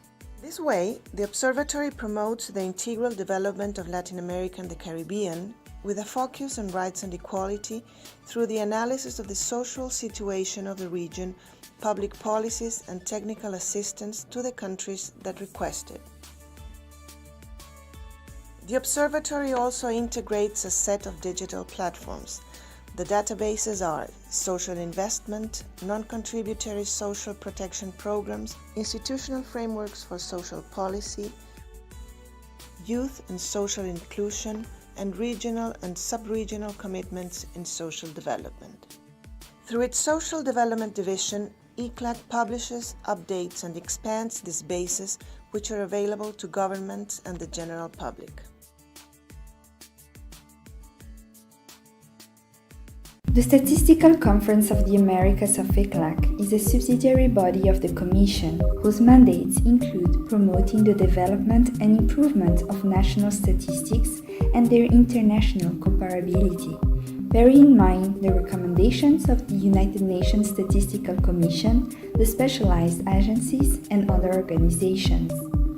The mandates of the conference also include the promotion of international, regional, and bilateral cooperation between national offices and international and regional organizations, as well as the preparation of a biennial program of regional and international cooperation activities that, subject to the availability of resources, responds to the demands of the countries of the region. The Strategic Plan 2015-2025 of the conference establishes as main lines of action the institutional strengthening and leadership role of national statistical offices, the development of human resources and statistical production to ensure their quality, and regional and international coordination and cooperation for the development of official statistics in the region.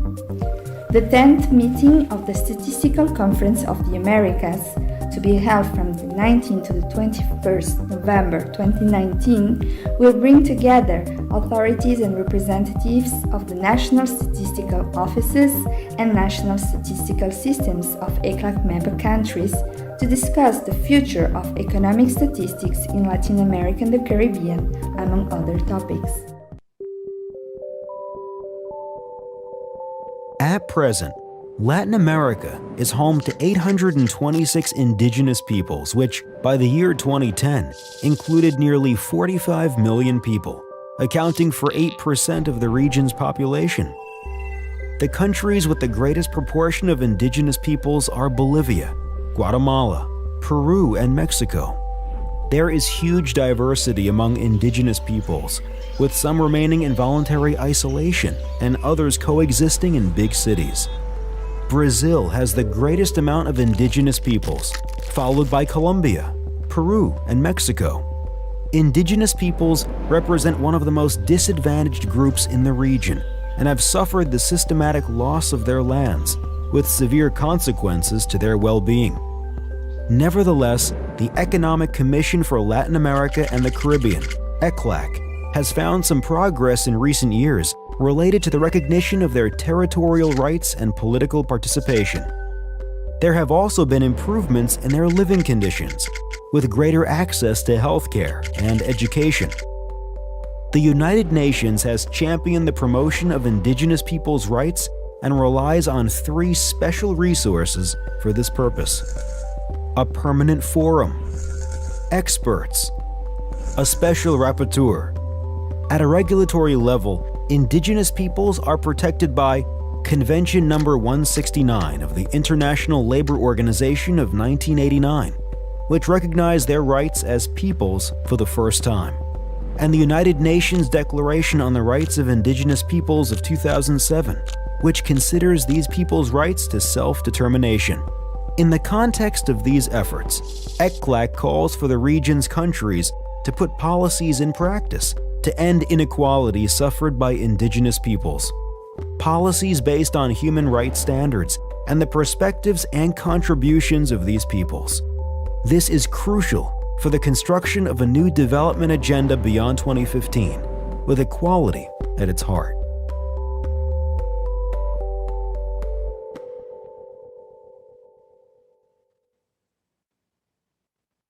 The SDG Gateway is a web platform aiming to become a key factor for coordination and availability of the regional assets of the United Nations system in Latin America and the Caribbean.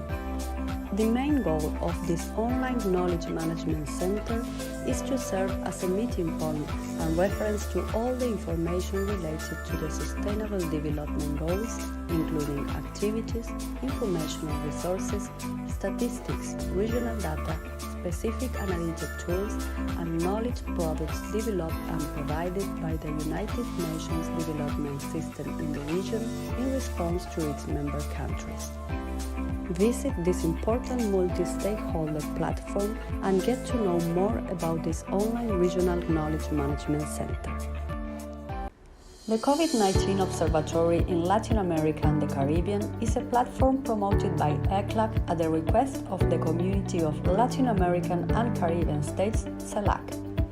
The observatory tracks the public policies that Latin American and Caribbean countries are implementing to limit the impact of the COVID-19 pandemic in the region.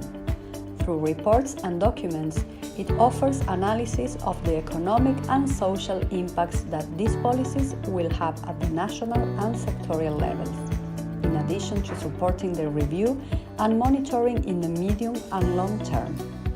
In an interactive map, those interested can clearly visualize the actions taken by each country in the areas of movements, health, economy, labor, social protection, education, and gender. Visit ECLAC's COVID-19 Observatory and access updated information on policy measures to address the crisis in the region. In the very year that the United Nations launched the Decade for Action to ignite a more purposeful understanding of the part of the international community towards advancing the 2030 Agenda for Sustainable Development, the world has confronted unprecedented change in the specter of COVID-19.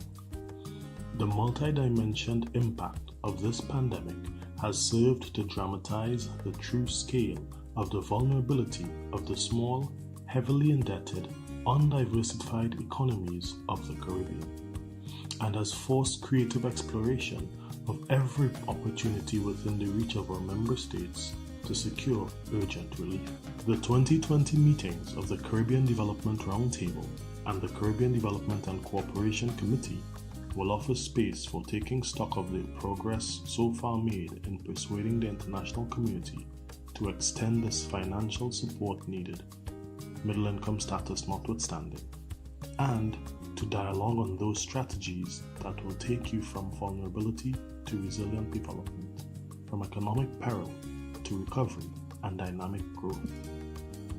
It is an opportunity to consider how together we strengthen partnerships for action that is responsive to the unique vulnerabilities of the Caribbean, and that assures tangible progress through the application of innovative problem solving in these precarious times. To support countries in the follow-up and monitoring of the medium and long-term progress of the crisis caused by COVID-19, the Economic Commission for Latin America and the Caribbean has produced a series of documents on the evolution and the effects of the pandemic in the region. These publications have been included in the COVID-19 Observatory in Latin America and the Caribbean, which compiles and makes available public policies that the 33 countries of Latin America and Caribbean region are taking to limit the impact of the pandemic, as well as the analysis of the economic and social impacts that these policies will have at the national and sectorial levels.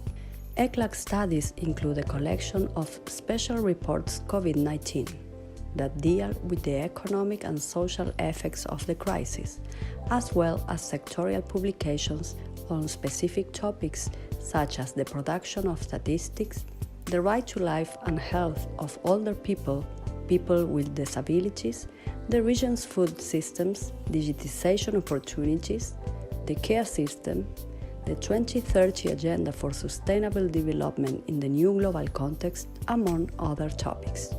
This economic and social analysis will be updated as relevant information related to the COVID-19 pandemic emerges. Visit the ECLAC Observatory COVID-19 and access all these reports and updated information on policy measures to face the crisis in the region.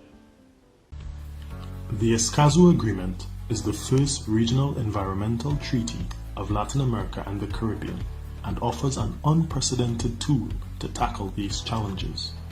The Escazú Agreement contributes to the right to a healthy environment and to sustainable development of present and future generations, guaranteeing access to environmental information, public participation in environmental decision-making, and access to justice in environmental matters. It is the first treaty in the world to protect human rights defenders in environmental matters.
The Regional Conference on Women in Latin America and the Caribbean is the main intergovernmental forum on women's rights and gender equality in the region. The conference, which was established in 1977 as a subsidiary body of ECLAC, is convened on a regular basis to identify the situation of women's autonomy and rights at the regional and sub-regional levels, present public policy recommendations for gender equality, and undertake periodic assessments of the activities carried out in fulfillment of regional and international plans and agreements on the subject.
The Observatory of Social Development in Latin America and the Caribbean is one of ECLAC's regional knowledge tools. Its creation responds to a mandate of the second meeting of the Regional Conference on Social Development of Latin America and the Caribbean, when the member states requested that ECLAC establish an Observatory of Social Development to support the design and implementation of public policies and allow the monitoring of the trends. This way, the Observatory promotes the integral development of Latin America and the Caribbean with a focus on rights and equality through the analysis of the social situation of the region, public policies and technical assistance to the countries that request it. The Observatory also integrates a set of digital platforms. The databases are social investment, non-contributory social protection programs, institutional frameworks for social policy, youth and social inclusion, and regional and sub-regional commitments in social development. Through its Social Development Division, ECLAC publishes, updates, and expands these bases, which are available to governments and the general public. The Statistical Conference of the Americas of ECLAC is a subsidiary body of the Commission, whose mandates include promoting the development and improvement of national statistics and their international comparability. Bearing in mind the recommendations of the United Nations Statistical Commission, the specialized agencies, and other organizations. The mandates of the conference also include the promotion of international, regional, and bilateral cooperation between national offices and international and regional organizations, as well as the preparation of a biennial program of regional and international cooperation activities that, subject to the availability of resources, responds to the demands of the countries of the region. The Strategic Plan 2015-2025 of the conference establishes as main lines of action the institutional strengthening and leadership role of national statistical offices, the development of human resources and statistical production to ensure their quality, and regional and international coordination and cooperation for the development of official statistics in the region. The 10th meeting of the Statistical Conference of the Americas, to be held from the 19th to the 21st November 2019, will bring together authorities and representatives of the national statistical offices and national statistical systems of ECLAC member countries to discuss the future of economic statistics in Latin America and the Caribbean, among other topics. present, Latin America is home to 826 indigenous peoples, which, by the year 2010, included nearly 45 million people, accounting for 8% of the region's population. The countries with the greatest proportion of indigenous peoples are Bolivia, Guatemala, Peru, and Mexico. There is huge diversity among indigenous peoples, with some remaining in voluntary isolation and others coexisting in big cities.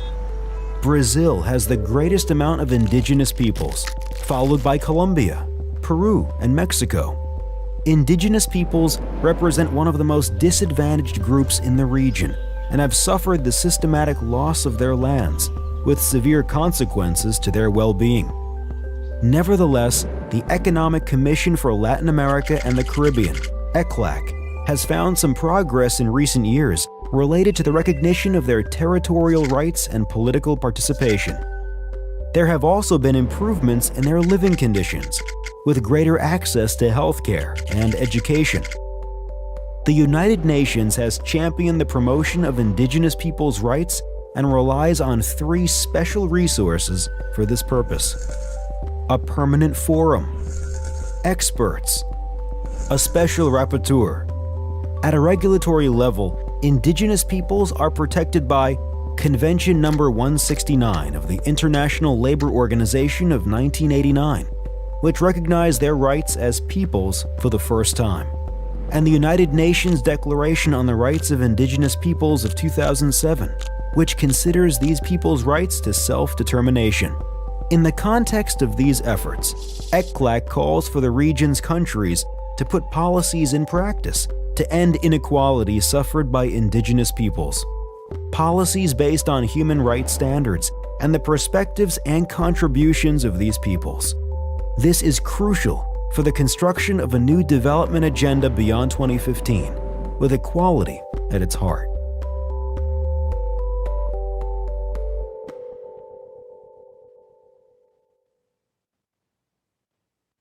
The SDG Gateway is a web platform aiming to become a key factor for coordination and availability of the regional assets of the United Nations system in Latin America and the Caribbean.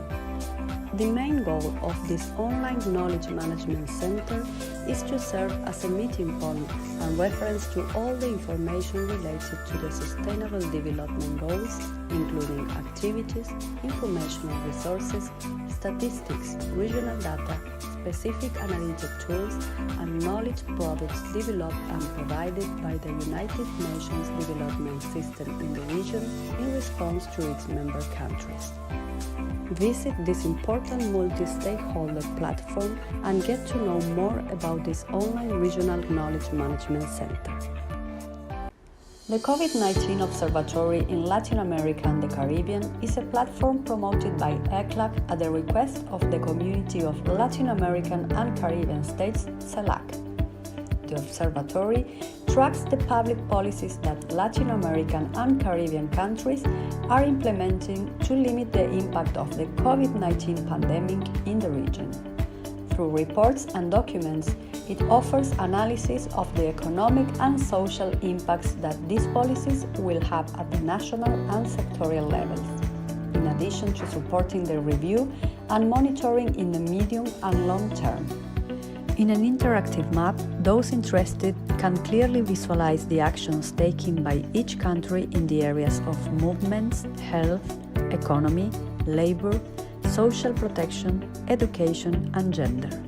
Visit ECLAC's COVID-19 Observatory and access updated information on policy measures to address the crisis in the region. In the very year that the United Nations launched the Decade for Action to ignite a more purposeful understanding of the part of the international community towards advancing the 2030 Agenda for Sustainable Development, the world has confronted unprecedented change in the specter of COVID-19.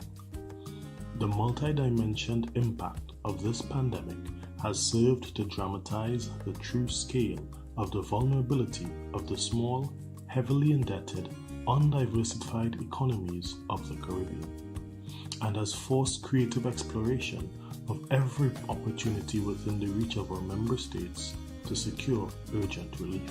The 2020 meetings of the Caribbean Development Roundtable and the Caribbean Development and Cooperation Committee will offer space for taking stock of the progress so far made in persuading the international community to extend this financial support needed, middle income status notwithstanding, and to dialogue on those strategies that will take you from vulnerability to resilient development, from economic peril to recovery and dynamic growth. It is an opportunity to consider how together we strengthen partnerships for action that is responsive to the unique vulnerabilities of the Caribbean, and that assures tangible progress through the application of innovative problem solving in these precarious times. To support countries in the follow-up and monitoring of the medium and long-term progress of the crisis caused by COVID-19, the Economic Commission for Latin America and the Caribbean has produced a series of documents on the evolution and the effects of the pandemic in the region. These publications have been included in the COVID-19 Observatory in Latin America and the Caribbean, which compiles and makes available public policies that the 33 countries of Latin America and Caribbean region are taking to limit the impact of the pandemic, as well as the analysis of the economic and social impacts that these policies will have at the national and sectorial levels. ECLAC studies include a collection of special reports COVID-19 that deal with the economic and social effects of the crisis, as well as sectorial publications on specific topics such as the production of statistics, the right to life and health of older people, people with disabilities, the region's food systems, digitization opportunities, the care system, the 2030 Agenda for Sustainable Development in the New Global Context, among other topics.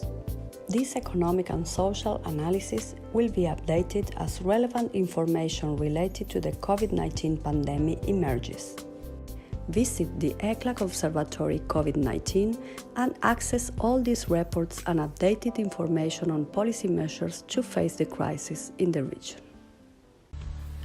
The Escazú Agreement is the first regional environmental treaty of Latin America and the Caribbean and offers an unprecedented tool to tackle these challenges. The Escazú Agreement contributes to the right to a healthy environment and to sustainable development of present and future generations, guaranteeing access to environmental information, public participation in environmental decision-making, and access to justice in environmental matters. It is the first treaty in the world to protect human rights defenders in environmental matters.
The Regional Conference on Women in Latin America and the Caribbean is the main intergovernmental forum on women's rights and gender equality in the region. The conference, which was established in 1977 as a subsidiary body of ECLAC, is convened on a regular basis to identify the situation of women's autonomy and rights at the regional and sub-regional levels, present public policy recommendations for gender equality, and undertake periodic assessments of the activities carried out in fulfillment of regional and international plans and agreements on the subject.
The Observatory of Social Development in Latin America and the Caribbean is one of ECLAC's regional knowledge tools. Its creation responds to a mandate of the second meeting of the Regional Conference on Social Development of Latin America and the Caribbean, when the member states requested that ECLAC establish an Observatory of Social Development to support the design and implementation of public policies and allow the monitoring of the trends.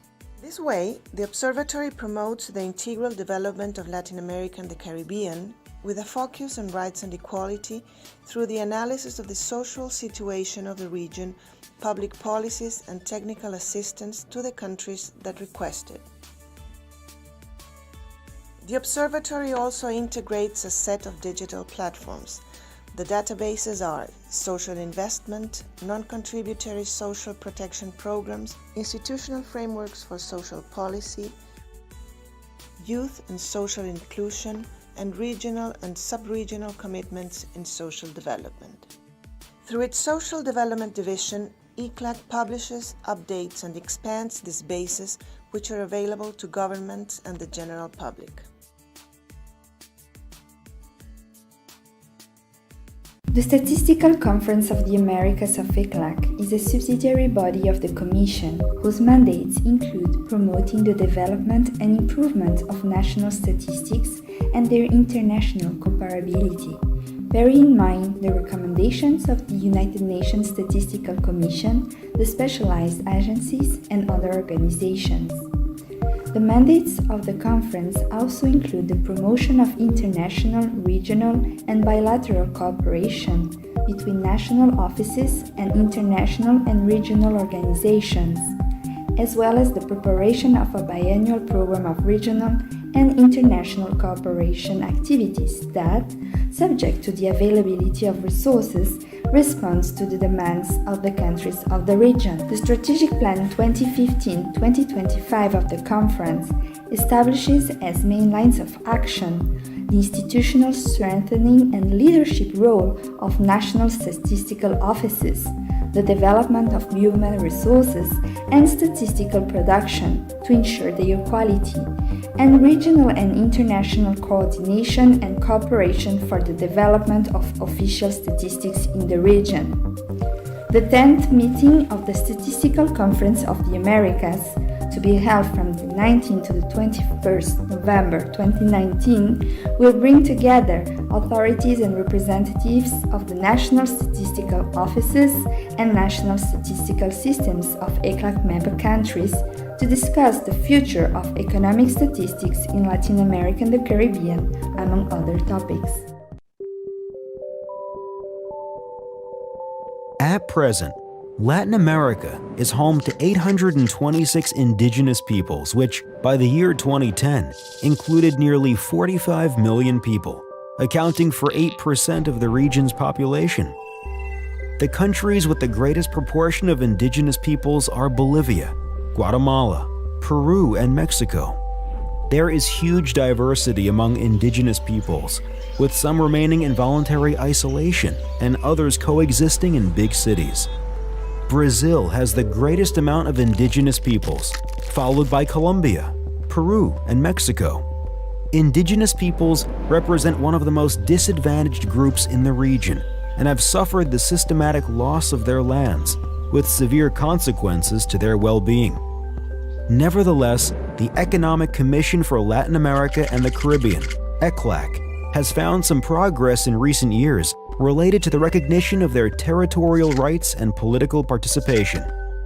There have also been improvements in their living conditions, with greater access to healthcare and education.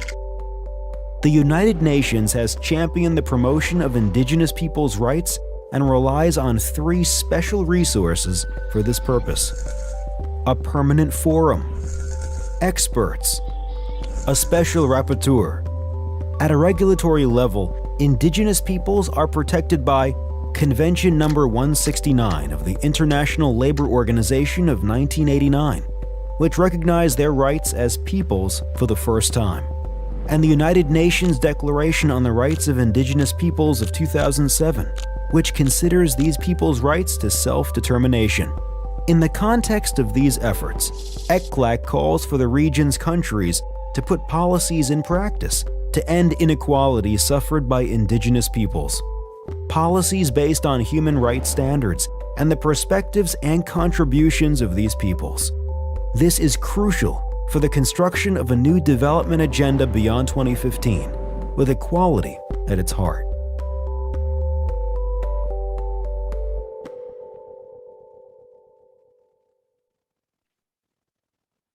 The SDG Gateway is a web platform aiming to become a key factor for coordination and availability of the regional assets of the United Nations system in Latin America and the Caribbean.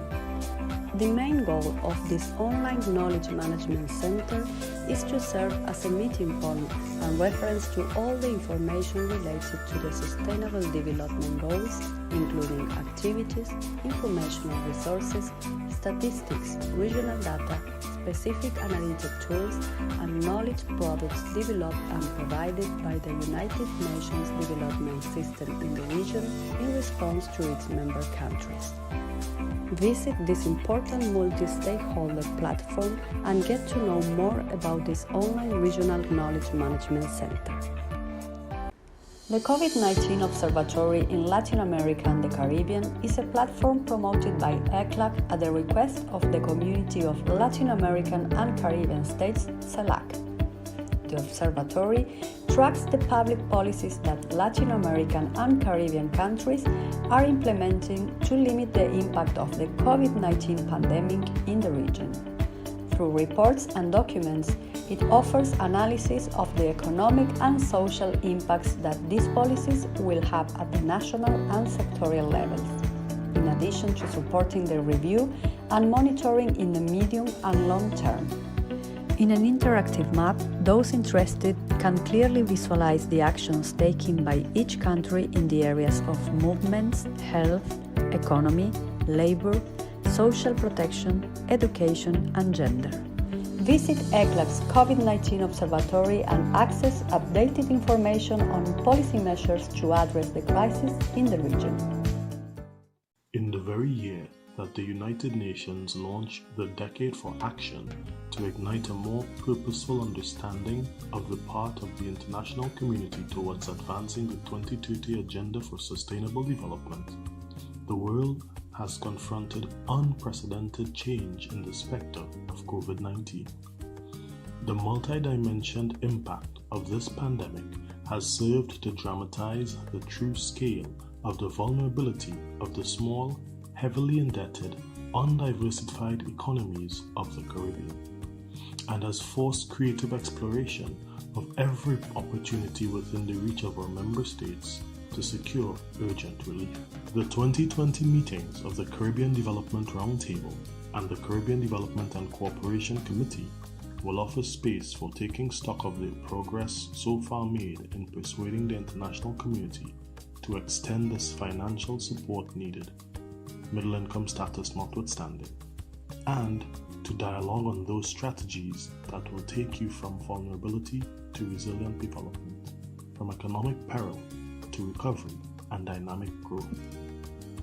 It is an opportunity to consider how together we strengthen partnerships for action that is responsive to the unique vulnerabilities of the Caribbean, and that assures tangible progress through the application of innovative problem solving in these precarious times. To support countries in the follow-up and monitoring of the medium and long-term progress of the crisis caused by COVID-19, the Economic Commission for Latin America and the Caribbean has produced a series of documents on the evolution and the effects of the pandemic in the region. These publications have been included in the COVID-19 Observatory in Latin America and the Caribbean, which compiles and makes available public policies that the 33 countries of Latin America and Caribbean region are taking to limit the impact of the pandemic, as well as the analysis of the economic and social impacts that these policies will have at the national and sectorial levels. ECLAC studies include a collection of special reports COVID-19 that deal with the economic and social effects of the crisis, as well as sectorial publications on specific topics such as the production of statistics, the right to life and health of older people, people with disabilities, the region's food systems, digitization opportunities, the care system, the 2030 Agenda for Sustainable Development in the New Global Context, among other topics. This economic and social analysis will be updated as relevant information related to the COVID-19 pandemic emerges. Visit the ECLAC Observatory COVID-19 and access all these reports and updated information on policy measures to face the crisis in the region. The Escazú Agreement is the first regional environmental treaty of Latin America and the Caribbean and offers an unprecedented tool to tackle these challenges. The Escazú Agreement contributes to the right to a healthy environment and to sustainable development of present and future generations, guaranteeing access to environmental information, public participation in environmental decision-making, and access to justice in environmental matters. It is the first treaty in the world to protect human rights defenders in environmental matters.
The Regional Conference on Women in Latin America and the Caribbean is the main intergovernmental forum on women's rights and gender equality in the region. The conference, which was established in 1977 as a subsidiary body of ECLAC, is convened on a regular basis to identify the situation of women's autonomy and rights at the regional and sub-regional levels, present public policy recommendations for gender equality, and undertake periodic assessments of the activities carried out in fulfillment of regional and international plans and agreements on the subject.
The Observatory of Social Development in Latin America and the Caribbean is one of ECLAC's regional knowledge tools. Its creation responds to a mandate of the second meeting of the Regional Conference on Social Development of Latin America and the Caribbean, when the member states requested that ECLAC establish an Observatory of Social Development to support the design and implementation of public policies and allow the monitoring of the trends.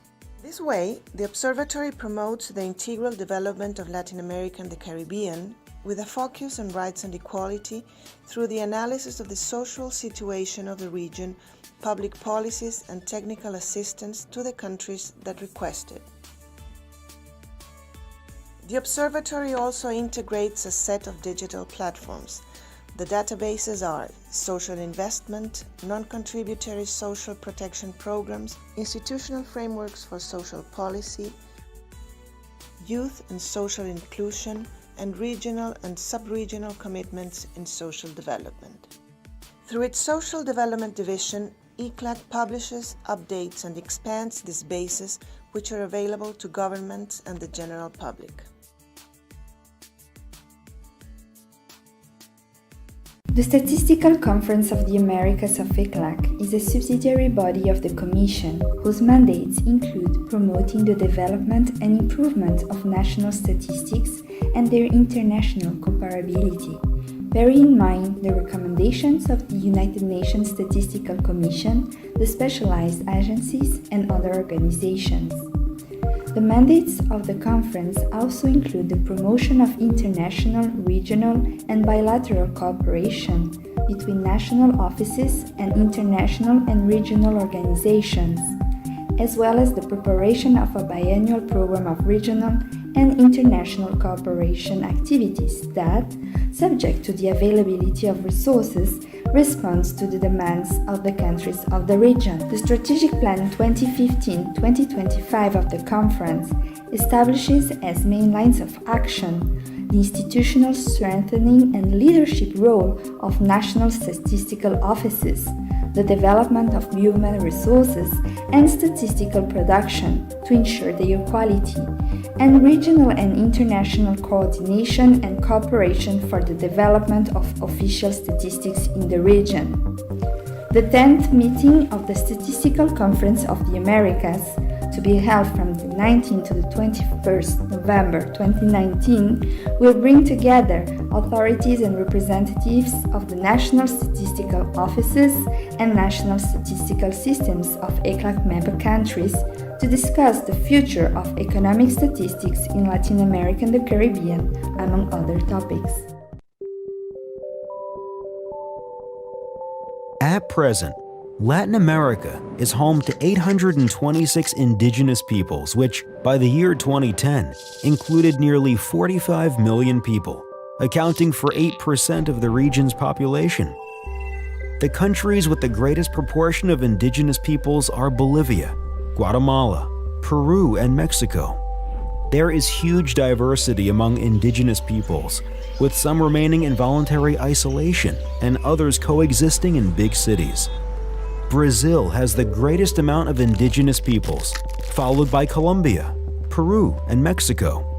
Indigenous peoples represent one of the most disadvantaged groups in the region and have suffered the systematic loss of their lands, with severe consequences to their well-being. Nevertheless, the Economic Commission for Latin America and the Caribbean, ECLAC, has found some progress in recent years related to the recognition of their territorial rights and political participation.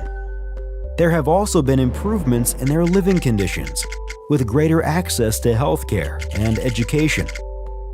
The United Nations has championed the promotion of indigenous peoples' rights and relies on 3 special resources for this purpose: a permanent forum, experts, a special rapporteur. At a regulatory level, indigenous peoples are protected by Convention number 169 of the International Labor Organization of 1989, which recognized their rights as peoples for the first time, and the United Nations Declaration on the Rights of Indigenous Peoples of 2007, which considers these peoples' rights to self-determination. In the context of these efforts, ECLAC calls for the region's countries to put policies in practice to end inequality suffered by indigenous peoples. Policies based on human rights standards and the perspectives and contributions of these peoples. This is crucial for the construction of a new development agenda beyond 2015, with equality at its heart.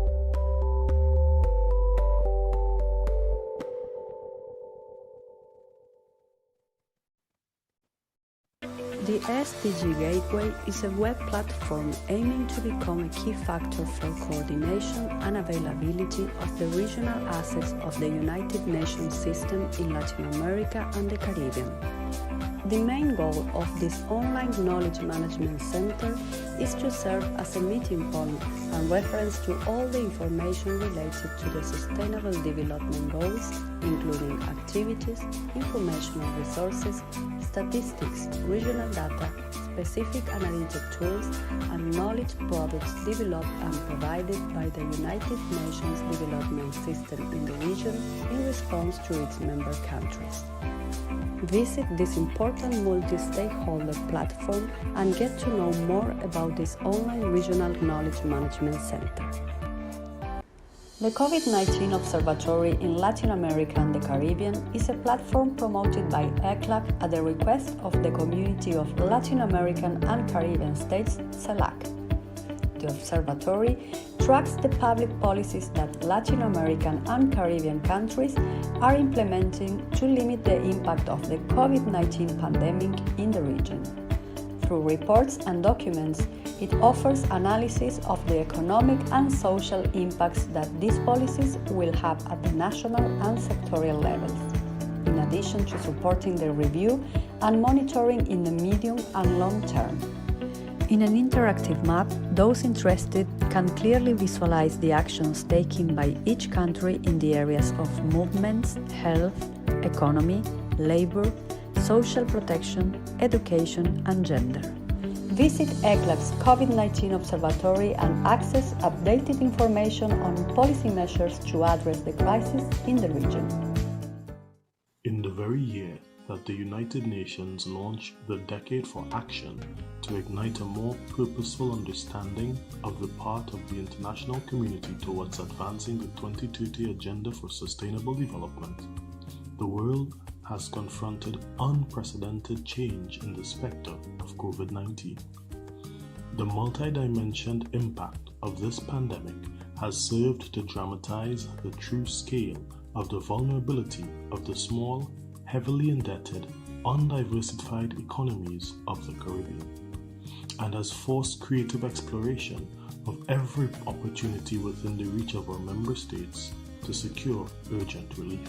The 2020 meetings of the Caribbean Development Roundtable and the Caribbean Development and Cooperation Committee will offer space for taking stock of the progress so far made in persuading the international community to extend this financial support needed, middle income status notwithstanding, and to dialogue on those strategies that will take you from vulnerability to resilient development, from economic peril to recovery and dynamic growth. It is an opportunity to consider how together we strengthen partnerships for action that is responsive to the unique vulnerabilities of the Caribbean, and that assures tangible progress through the application of innovative problem solving in these precarious times. To support countries in the follow-up and monitoring of the medium and long-term progress of the crisis caused by COVID-19, the Economic Commission for Latin America and the Caribbean has produced a series of documents on the evolution and the effects of the pandemic in the region. These publications have been included in the COVID-19 Observatory in Latin America and the Caribbean, which compiles and makes available public policies that the 33 countries of Latin America and Caribbean region are taking to limit the impact of the pandemic, as well as the analysis of the economic and social impacts that these policies will have at the national and sectorial levels. ECLAC studies include a collection of special reports COVID-19 that deal with the economic and social effects of the crisis, as well as sectorial publications on specific topics such as the production of statistics, the right to life and health of older people, people with disabilities, the region's food systems, digitization opportunities, the care system, the 2030 Agenda for Sustainable Development in the New Global Context, among other topics. This economic and social analysis will be updated as relevant information related to the COVID-19 pandemic emerges. Visit the ECLAC Observatory COVID-19 and access all these reports and updated information on policy measures to face the crisis in the region. The Escazú Agreement is the first regional environmental treaty of Latin America and the Caribbean and offers an unprecedented tool to tackle these challenges. The Escazú Agreement contributes to the right to a healthy environment and to sustainable development of present and future generations, guaranteeing access to environmental information, public participation in environmental decision-making, and access to justice in environmental matters. It is the first treaty in the world to protect human rights defenders in environmental matters.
The Regional Conference on Women in Latin America and the Caribbean is the main intergovernmental forum on women's rights and gender equality in the region. The conference, which was established in 1977 as a subsidiary body of ECLAC, is convened on a regular basis to identify the situation of women's autonomy and rights at the regional and sub-regional levels, present public policy recommendations for gender equality, and undertake periodic assessments of the activities carried out in fulfillment of regional and international plans and agreements on the subject.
The Observatory of Social Development in Latin America and the Caribbean is one of ECLAC's regional knowledge tools. Its creation responds to a mandate of the second meeting of the Regional Conference on Social Development of Latin America and the Caribbean, when the member states requested that ECLAC establish an Observatory of Social Development to support the design and implementation of public policies and allow the monitoring of the trends.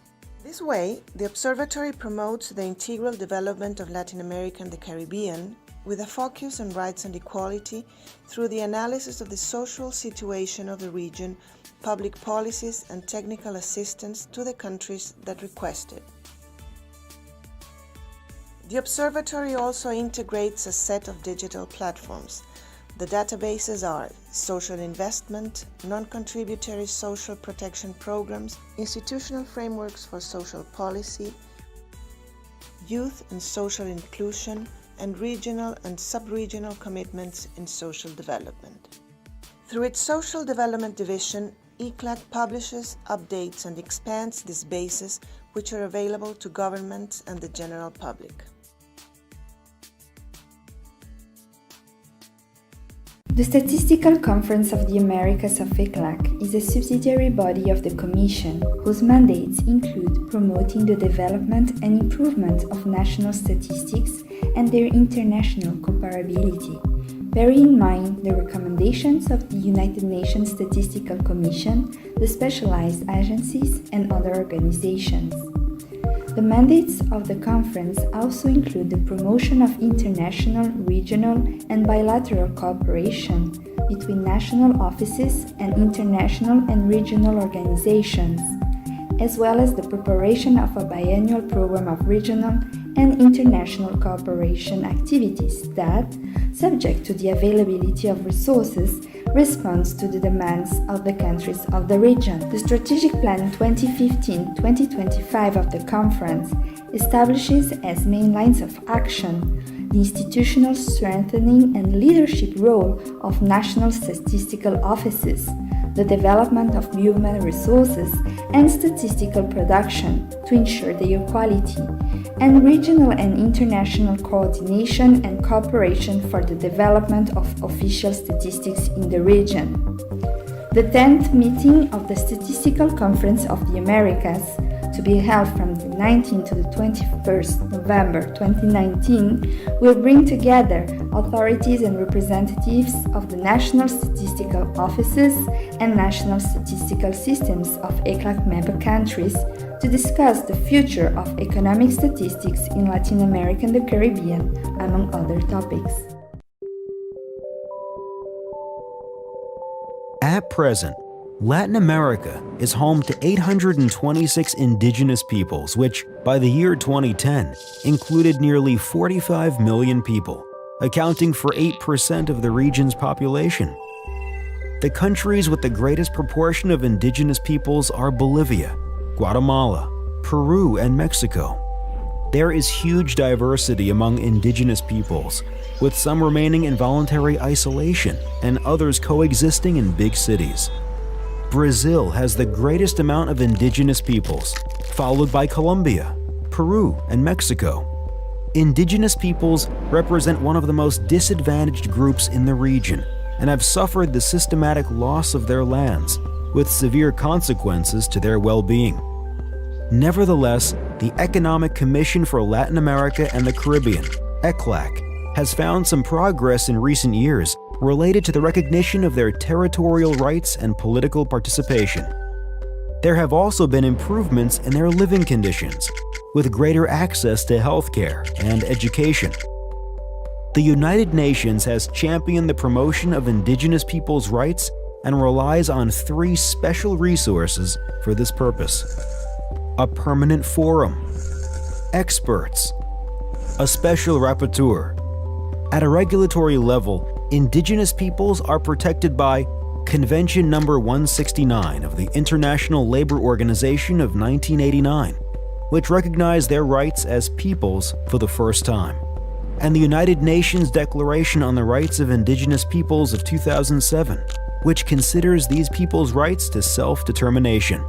In the context of these efforts, ECLAC calls for the region's countries to put policies in practice to end inequality suffered by indigenous peoples.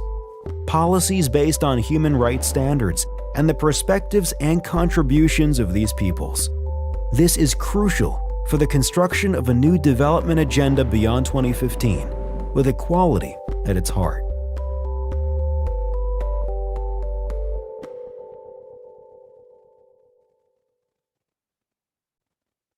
The SDG Gateway is a web platform aiming to become a key factor for coordination and availability of the regional assets of the United Nations system in Latin America and the Caribbean. The main goal of this online knowledge management center is to serve as a meeting point and reference to all the information related to the Sustainable Development Goals, including activities, informational resources, statistics, regional data, specific analytic tools, and knowledge products developed and provided by the United Nations Development System in the region in response to its member countries. Visit this important multi-stakeholder platform and get to know more about this online regional knowledge management center. The COVID-19 Observatory in Latin America and the Caribbean is a platform promoted by ECLAC at the request of the Community of Latin American and Caribbean States, CELAC. The observatory tracks the public policies that Latin American and Caribbean countries are implementing to limit the impact of the COVID-19 pandemic in the region. Through reports and documents, it offers analysis of the economic and social impacts that these policies will have at the national and sectorial levels, in addition to supporting the review and monitoring in the medium and long term. In an interactive map, those interested can clearly visualize the actions taken by each country in the areas of movements, health, economy, labor, social protection, education, and gender. Visit ECLAC's COVID-19 Observatory and access updated information on policy.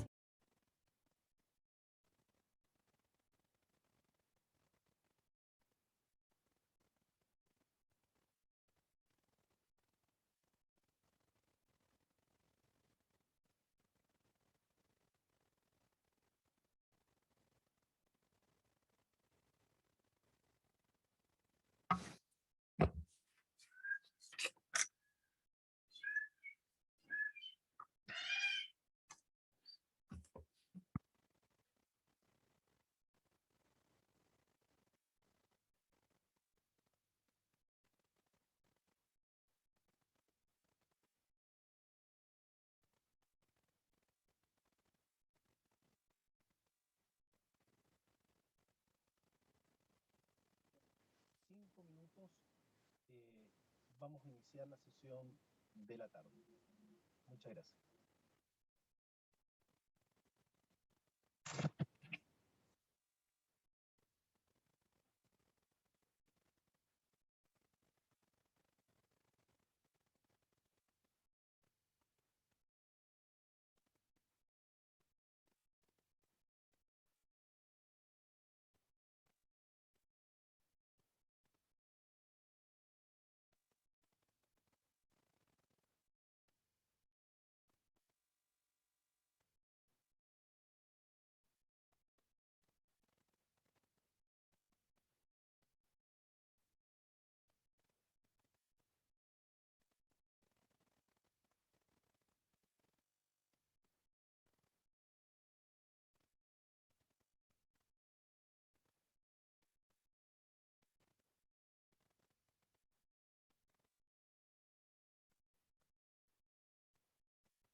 Good afternoon, everyone. I'm hoping that everyone is back. Distinguished delegates, welcome back. At this point in time, I would like to invite Mr. Rodrigo Abdallah Datiguez, Chief of the Development Program, Planning and Evaluation Unit of the Secretariat of the Welfare of Mexico, for his comments on the document. Mr. Datiguez, please.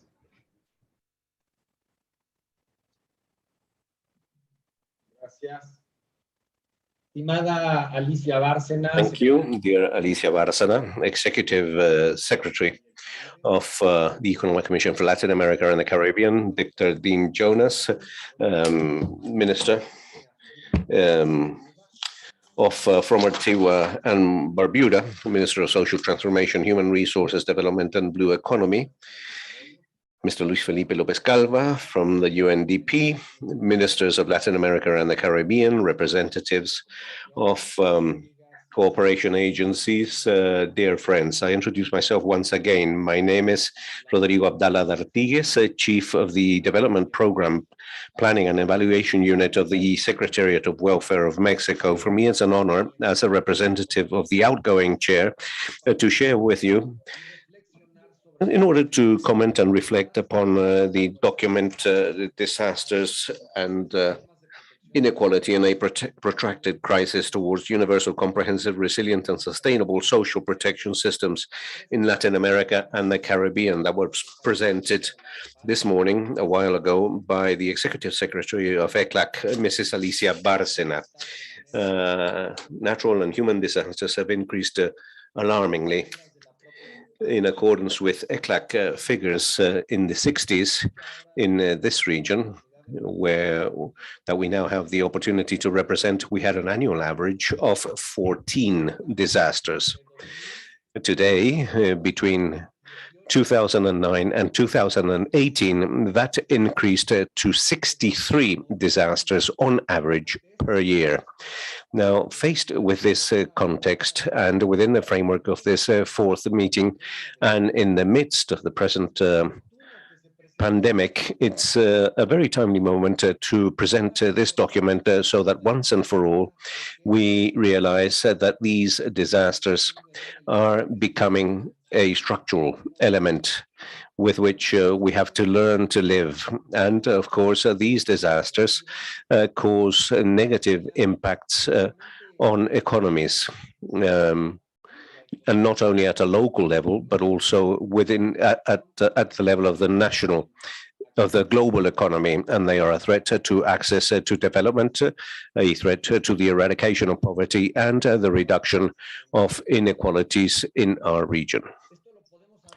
This is something that we can evidence very clearly in the first chapter of the document entitled "The COVID Pandemic and Its Sequels, a Health Crisis," in the where we present the negative impacts and the consequences, economic, the social consequences in terms of access to health, the consequences on welfare, on the level of poverty, on inequalities in general terms. Likewise, it mentions the limitations in order to advance towards overcoming this, and obviously the repercussions in compliance with a 2030 Sustainable Development Agenda. In chapter 2 of the document, which is entitled Government Responses to the Pandemic, it is shown that each one of these responses is geared towards guaranteeing income, guaranteeing food safety, guaranteeing access to basic services on the part of households, and especially in households, in poor households, as well as guaranteeing the reduction of their expenditure. And what is most important is that cash transfers today represent practically half. In other words, or in more precise terms, 46% of the total amount of measures that have been adopted. Now, with regards this last issue, the issue of cash transfers, well, they represent to a very important extent a new activity for the economy, dynamic consumption. They also represent an increase of household investments, especially when it comes to aspects such as nutrition, health and education, and to a very important extent, they imply drastic, they struggle against drastic measures such as taking their children out of school, or the need to reduce consumption and the acquisition of food in households. In chapter 3, entitled disasters and resilience building in the Caribbean, addressing a multi-dimensional crisis. Well, that shows what we all already know, in the sense that the Caribbean is a region that is very prone to disasters, and they regularly have to face tropical storms, hurricanes, floods, drought, and likewise earthquakes, volcanic eruptions, and tsunamis. Now, this situation is also experienced and suffered by my country, by Mexico. Especially over the past few years, we have evidenced this with greater frequency. And what is worst of all is that this is not only something that impacts our countries, but impacts our region as a whole and the world as a whole. Because this is a threat to the population that is vulnerable, that live in precarious conditions, and above all, in irregular settlements. In Chapter 4, entitled Health Crisis and Disasters, Social Protection Systems in the Face of a Constant and Growing Threat to Well-being, the document refers very specifically to the fact that risk management public policies have to go hand in hand with a comprehensive social integration, social protection policies that are universal and sustainable, and that enable a guaranteed access to health, that enable guaranteed access to education, to housing, to decent employment and basic services in order to achieve this recovery that we so dearly seek. As mentioned in Chapter 5, Social Protection and Disasters, Rethinking a Future with Inclusion, Equality and Sustainability, we widely acknowledge the benefits of international cooperation among nations in order to build and strengthen prevention capabilities, the capability to be better prepared, and above all, the capability of being resilient vis-a-vis climate change and both natural and human threats. Because of everything that I have mentioned, what is fundamental is to strengthen South-South cooperation and triangular cooperation mechanisms in terms of development, inclusion, and social protection, in accordance with the lines of action of the regional agenda for inclusive social development, so that all of us together, society and different governments, may work together to build safer countries, more sustainable countries, and, as has been mentioned, more resilient countries, without leaving anyone behind, because for the sake of everyone, the poor must come first. Thank you very much.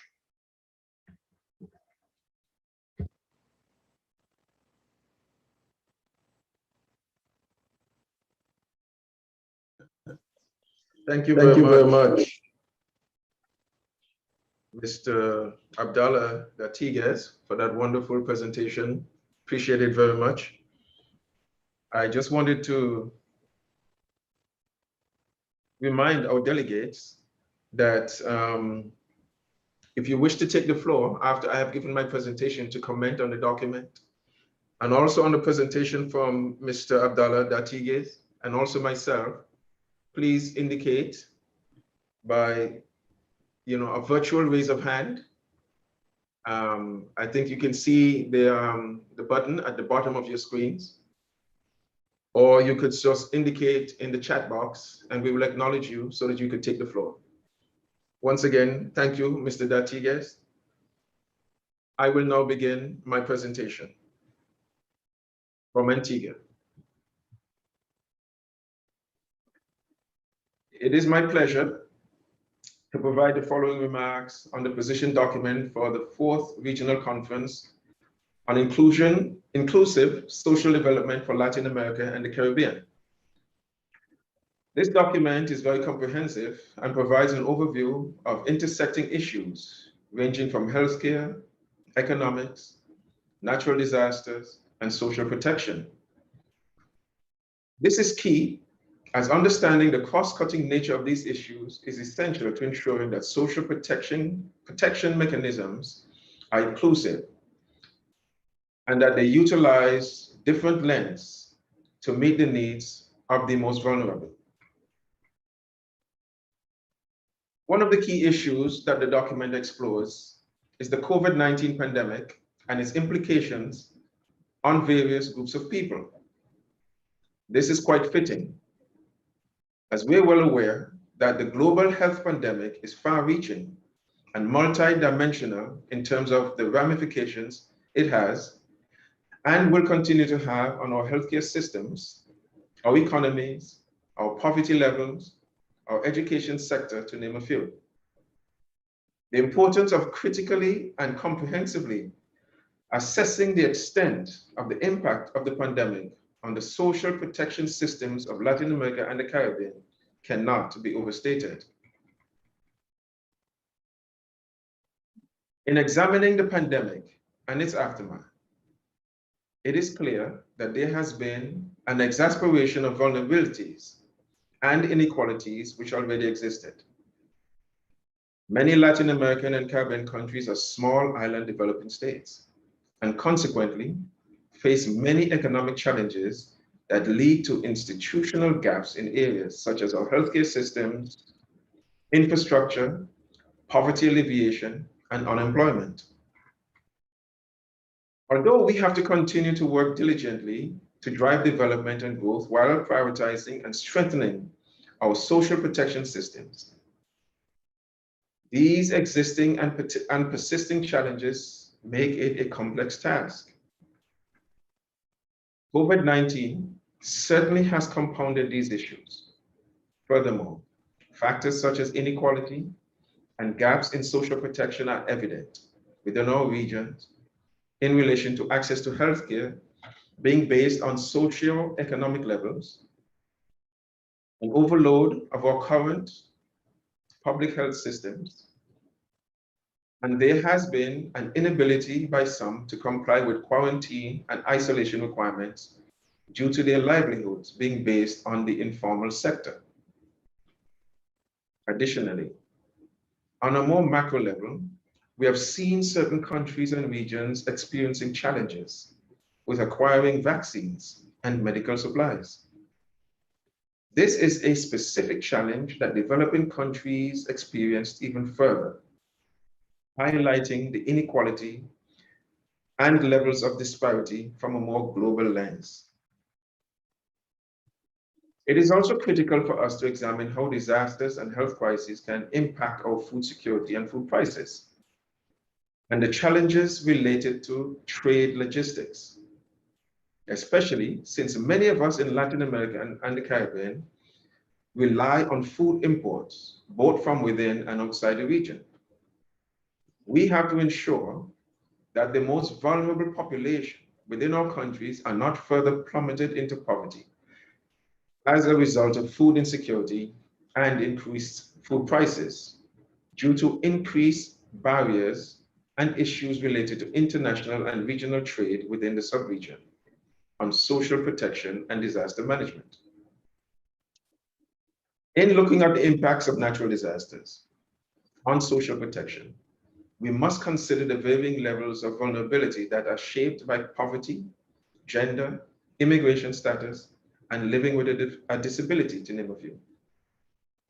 These are all characteristics of the existing inequality spectrum and highlights that they are directly linked to the ability of individuals to cope and to be resilient to the underlinked effects of disasters, while also contending with the effects of the pandemic.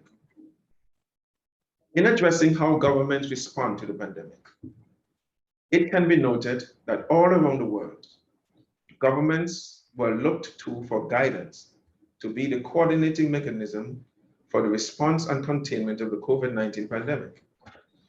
And it is an important area to look at, as there are lessons to be learned and opportunities to be better prepared for future pandemics. Specifically, countries in Latin America and the Caribbean utilized non-contributory social protection emergency measures, such as cash transfers and food packages and drives, as well as the distribution of educational and technological items for students. This is something that proved to be a common strategy within our region, as they were also very critical. Many individuals lost their jobs and livelihoods, and this meant that basic amenities such as food and shelter were no longer given, and that cash transfer and food drives became something that were very impactful and truly made a difference in the lives of many vulnerable persons. Some governments would have also tried to work along with financial institutions to offer debt moratoriums for citizens as they navigated precarious economic times that made meeting financial obligations virtually impossible in many instances. A key area that cannot be overstated that I would like to touch on is support for the unemployed. Unemployment is one of the most major and obvious impacts of the pandemic. There were countries that had measures in place, such as unemployment insurance, individual unemployment savings accounts, and severance pay. Some countries, particularly ones with thriving tourism and hotel sectors, saw certain private sector and tourism entities having their own thrift funds being used to provide relief. Unemployment is an issue that will likely persist in many countries even after the pandemic has ceased or being fully contained, as our economies recover. Therefore, it is imperative for us to remain proactive to ensure that we are able to enable our citizens through promoting and facilitating, where possible, entrepreneurship, capacity building, and training opportunities, as well as continued economic relief where feasible. The challenges, effectiveness, and lessons learned in terms of emergency response should not be taken for granted, as we can utilize strategies that prove successful in the future where applicable. We saw that even countries that had stronger social protection were not exempt from experiencing challenges in relation to being able to respond to and meet the needs of its citizens in emergency circumstances in a timely and effective manner. It has been particularly challenging, as currently, with the pandemic's presence, vulnerabilities and disasters have been intersecting and complex. It is said that necessity is the key of innovation, and at this time, technological and electronic advancements were needed to reduce physical gatherings and contact, which improves efficiency and makes things easier, as well as changing and adapting protocols, policies, and processes to be responsive to the pandemic.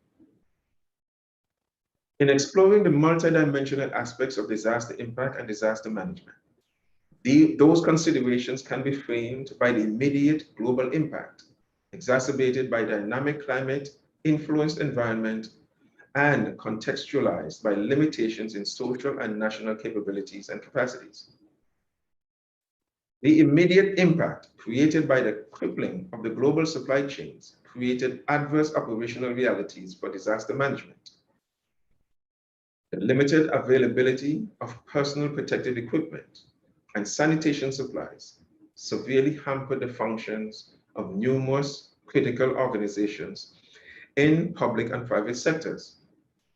This proved to be a scaling factor in many operations until alleviated by eventual arrival of limited supplies and the subsequent innovation and increase in local production capability. The availability of food supplies in many small island developing states, which were net importers of foodstuffs, saw urgent concerns of food security and capacity of local national food stocks. Rapid movement towards increased local production and the revitalization level of subsistence production, that is backyard gardening, in many states became a priority as an agricultural production. For many in the Caribbean region, this sector has largely been ignored over decades and had been a significantly less prominent contributor to overall national production and the GDP. Other exogenous modifying factors at the global regional level is the ever-changing climatic hazard profile of the region, exacerbated through man-made climate change. Persistent and severe drought episodes, hampering water supply, necessary to address increased sanitation in general, public and private sector operational needs, along with agricultural production in countries, present a serious challenge. The importance of capabilities for water production cause more expensive desalination and reverse osmosis production plants to be utilized.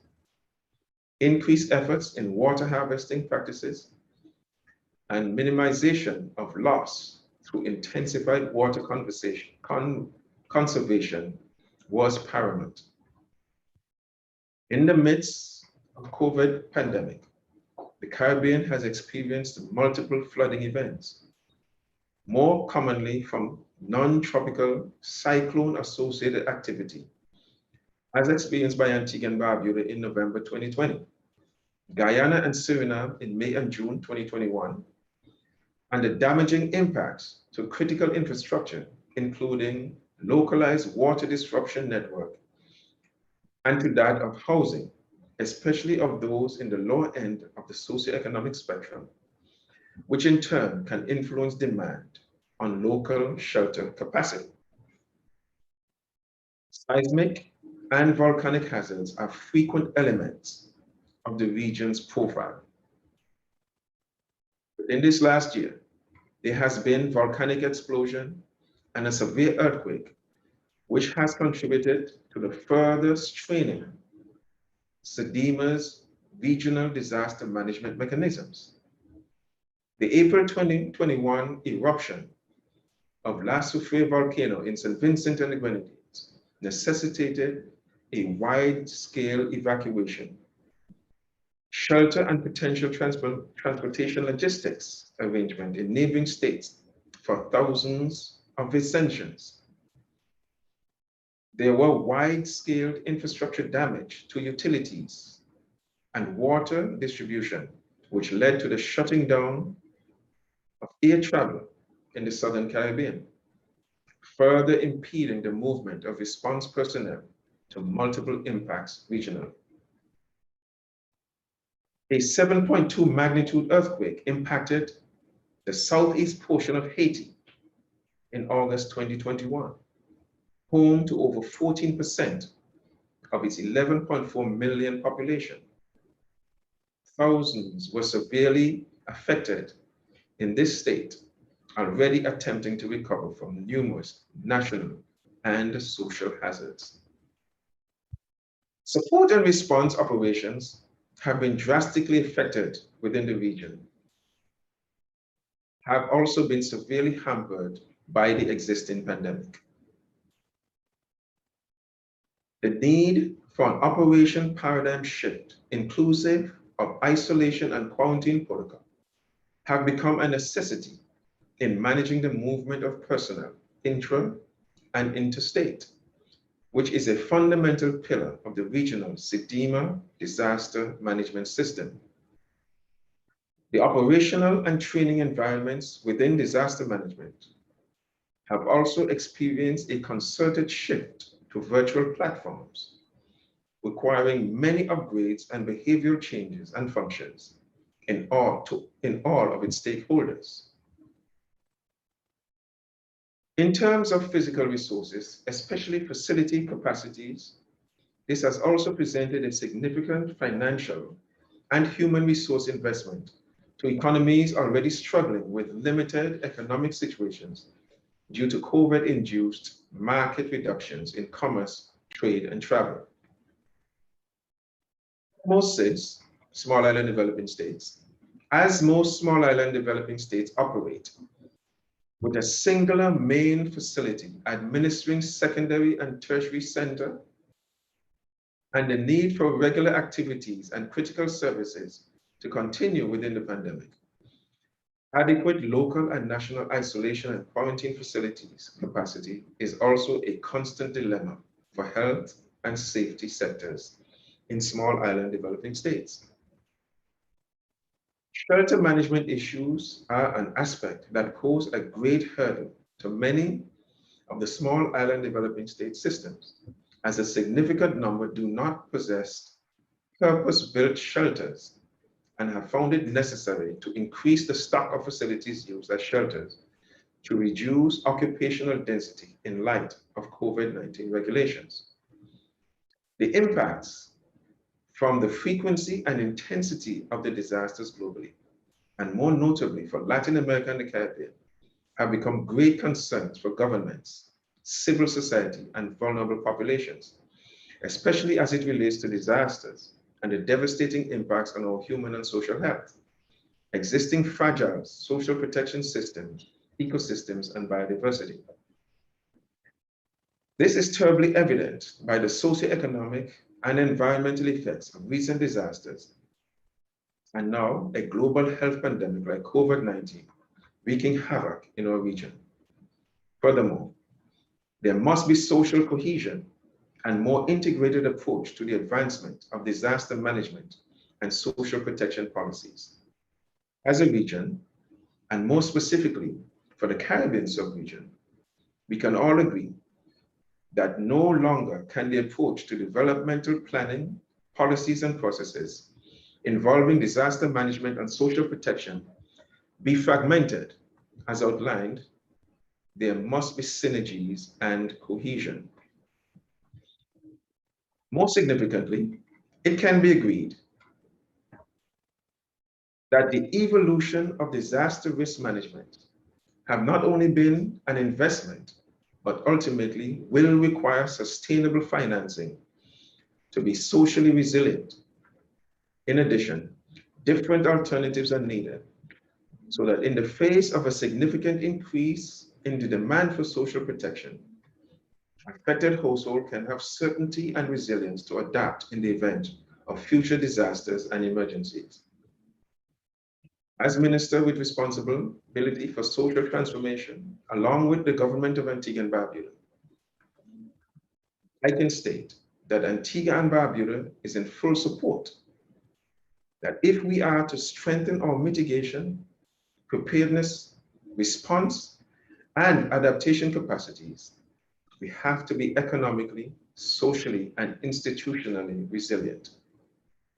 We have to be cognizant of our sizes, capacities, and limitations as a region, and truly invest in our human capacity, offer technical and financial assistance and cooperation, and finally, be willing to learn from shared experiences and lessons, both positively and negatively.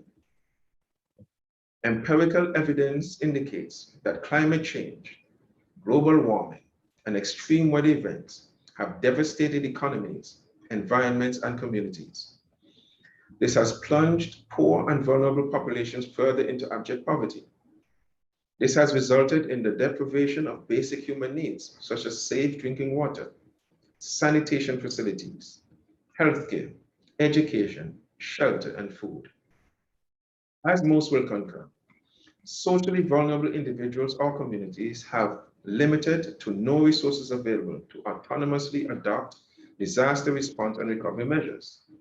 Furthermore, it can be noted that there are limited safeguards in place to strengthen the resilience and adaptation measures for future catastrophes without established and coordinated support.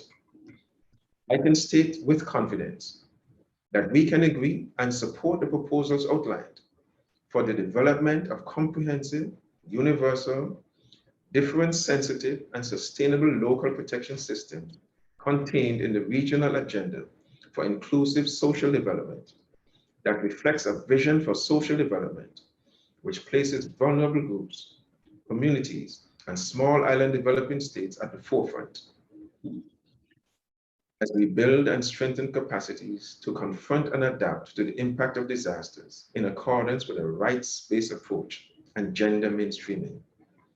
This is in alignment with the overall Sustainable Development Goals 2030 agenda, as social protection is cross-cutting several goals, but more specifically, goals 1, 2, 3, 4, 5, 10, and 16. while disaster risk management is also cross-cutting and intrinsically linked to social protection and even more goals, such as goals 1, 2, 3, 4, 6, 9, 11, 13, 14, and 15. It is important that I mention the area of mental health as one that we need to take a closer look at. We need to develop a response framework for it and mainstream relevant considerations into our social protection systems. In Latin America and the Caribbean, there is a stigma to accessing mental health services. And in some countries, there are very little resources available to individuals willing to access support. Our social protection systems and mechanisms must adapt to meet the needs of people who require psychosocial intervention to adequately cope with the increase in mental stressors brought on by COVID-19 and other disasters such as hurricanes and earthquakes. Another key area that we must continue to discuss and address in the Caribbean and Latin America is related to our classification as middle-income countries, and this making us ineligible for many significant funding opportunities. We must be relentless and assiduous in our efforts to raise awareness on this, and we need to advocate to have more in-depth analysis into why these classifications remain the same despite persistent calls from countries for there to be a retooling of the system.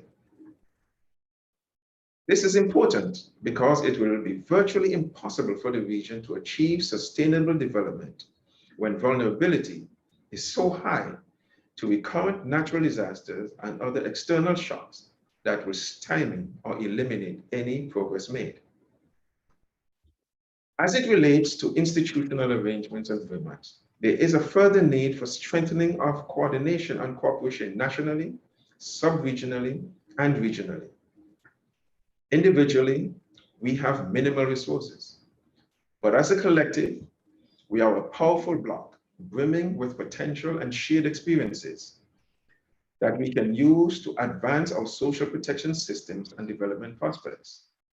It is critical that social protection systems be developed to benefit and improve the lives of the most vulnerable and marginalized population, provide the opportunity for our societies to be more inclusive in approaching development and growth.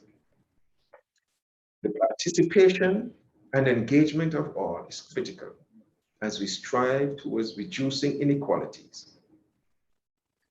As ECLAC has stated, the time has come to put an end to the culture, I quote, and I quote again, the time has come to put an end to the culture of privilege in order to embark on a new collective project and move towards a culture of equality, a social compact aimed at building fairer and more inclusive and cohesive societies that will enable progress towards social policies focused on the enjoyment of rights and the recognition and dignified treatment of individuals, unquote.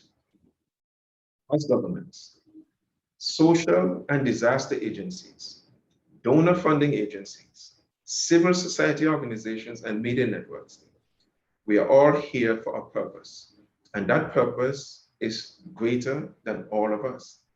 We are here to provide opportunities to the most vulnerable for a sustainable future. There must be multidimensional, integrated approach to broad-based social development policies, processes, and instruments, encompassing social protection and disaster management as a region and sub-region. We are resilient and dynamic as a people.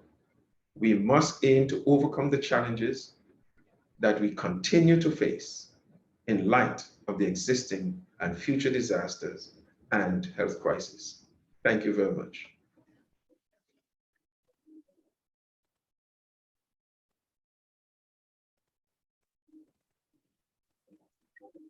Thank you. I hope that my intervention was clearly understood. At this time, we are open to statements by the delegations.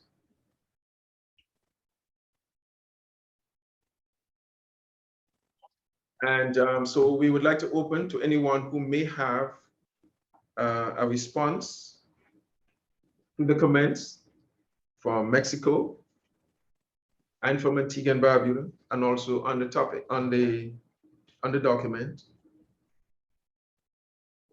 If there are no statements by delegations,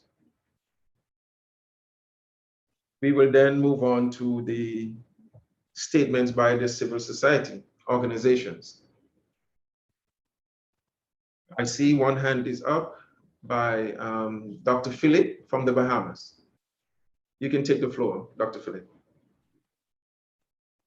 Good afternoon, Honorable Minister and colleagues. The Bahamas is grateful to be participating in this event. Mr. Henry Johnson is with me. He represents the coordinator for the mail desk.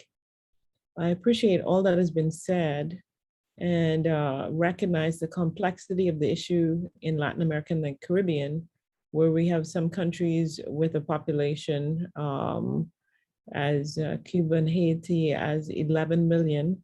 And then you have a country as small as St. Vincent and the Grenadines with over 100,000, that the interventions across the board are very significant, but it's not a fit for all. So I think, it is going to be important. One of the critical areas that you spoke about is this classification of the middle income countries, which we must come together and really address, because you noted that it would be virtually impossible for us to be able to acquire the kind of financing that we will need to be able to sustain the multiple impacts that we have because of disaster and other climate-related events. So I do want to support that intervention and to ask, how do we move forward with determining what are the steps to get that classification changed? Because even the Bahamas, we're considered a high GDP country, but more recently with the disaster of Hurricane Dorian, it would have made an impact of 3.4 billion of our GDP, which is about a quarter. And now we are reeling from the impact of COVID-19, which would have shut down our borders with as well as restricted travel. And as you know, tourism provides about 60% of our GDP.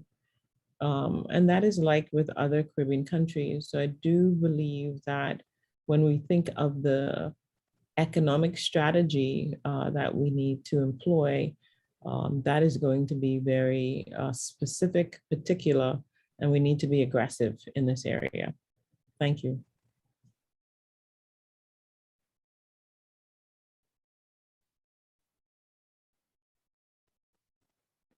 Yes, I just realized my mic was off. Thank you very much, Dr. Philippe from the Bahamas. We appreciate that. And I just want to remind delegates that according to the program, you have the floor now to make any comments. Is there someone who would like to respond to the concerns raised by Dr. Philippe? I don't know if Ms. Bassina or someone else would like to respond to the questions she raised.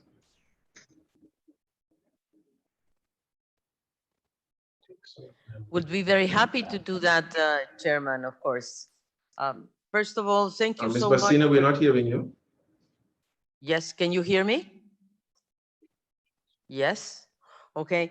Yes, indeed, and I want to thank Dr. Philip for this very important intervention in terms of the middle income countries. And yes, we are working on two fronts, or maybe three actually.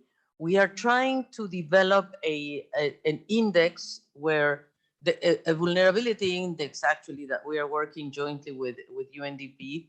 But indeed, we are also working together with OECD and us to ensure that we have a set of indicators that can replace the GDP per capita as a single indicator that is not, I would say, I mean, honestly, the GDP per capita does not reflect the fragilities, the inequalities of development. And that's why we have been advocating since, I think since probably 5-6 years ago, that classification based on GDP per capita is not a way forward, and it is punishing particularly middle-income countries from the Caribbean, by the way, that do not have access to concessional funding and to special treatment on trade. So we are advocating very strongly in this direction. I think there is already a discussion going on that I don't know if this is going to translate into the change of the classification, because this depends not on us, but it depends on international institutions such as the World Bank, for example. But at least I think we have to continue advocating that GDP per capita does not reflect the vulnerabilities and the gaps, the development gaps, access to capital, access to markets, investment, fiscal inequalities. So this is what we are putting on the table. We just finished a document that we can certainly circulate to all of you on the reflection of these middle-income countries' gaps, and what should be the steps to move the agenda forward. So indeed, I think this is a very important issue that is very much connected with social protection and, of course, resilience, and especially resilience, because middle-income countries have to develop more resilience, in fact, because they don't have the same access to funding that the rest, like the low-income countries, or special treatment, for example, on debt.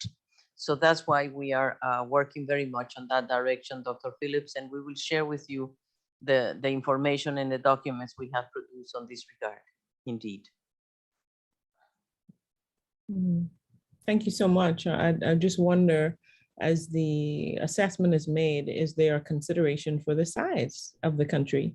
So, for example, the Bahamas has a population of 400,000.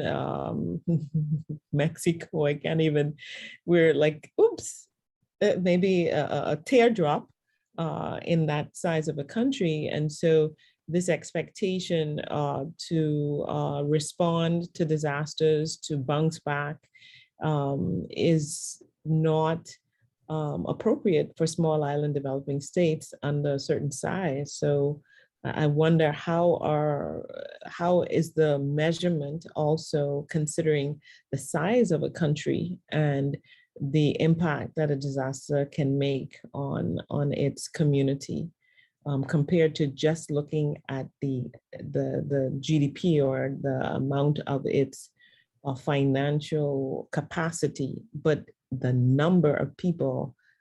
So right now, in 2013, our data would have shown that we have a poverty index of about 12.3%, which for a country our size is very significant compared to 12.3% for a country that is 11 million or so forth. So I think even that kind of measurement and consideration must be taken as you move forward, so that the measurement is appropriate to the size of the country. Indeed, and if I may, Mr. Chairman, indeed, I think the size, the insularity, we are basically working very much on the small island development states of the region, of course, of the Caribbean, because you're totally right. And the other thing is the gap, because in the middle income country category, we have Chile, let's say, with, I don't know, a GDP per capita that's over 15,000, and then you have countries that are, let's say, around 4,000 or 3,000, which is another very big asymmetry. So indeed, and we will appreciate, Dr. Phillips, your feedback once we advance on this discussion. We will certainly have you with us, I hope, and invite you to collaborate with us in this discussion. Thank you, Ms. Bassina and Dr. Phillip. I see we have one more raised hand from Mr. Raul Antonio. Could you proceed, sir?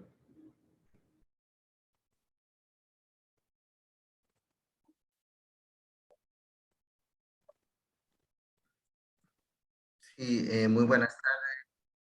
Raúl Espinal, doctor Raúl Espinal de la Secretaría de Desarrollo Social de Honduras. Muy agradecido por el espacio. Quisiera ser breve en la aportación. Acotando la intervención anterior, creo que también es importante para los países que estamos considerados en el Caribe, que no también solo digamos, el tamaño incide en el impacto ambiental que pueda tener los fenómenos naturales debido al cambio climático que estamos viviendo. El hecho también hay que considerar que nuestros países, aun siendo pequeños en territorio, son muy multiculturales. Debido a esto, la multiculturalidad que contiene cada país y con una población tan pequeña hace que los efectos sean casi impredecibles muchas veces en cada fenómeno natural que sucede. Es decir, en Honduras hay una gran diferencia, por ejemplo, en la población de la costa norte con la costa sur. Los impactos normalmente en la costa norte son debidos más a huracanes y este tipo de fenómenos. Y la parte sur son más debidos a la sequía. Entonces, creo que el tema del cambio climático unido a la multiculturalidad que contiene cada país en Latinoamérica debe ser considerado también para ver cómo se desarrollan planes estratégicos para tratar diferenciadamente un país a otro en base a la multiculturalidad y a los efectos que se consideran sin dejar de tomar en cuenta los grupos vulnerables que hay en cada uno de los países del Istmo, que también los efectos en cada uno de ellos son completamente diferentes y que necesitan o se deben a asistencias completamente diferentes, únicamente como aporte. Muchas gracias.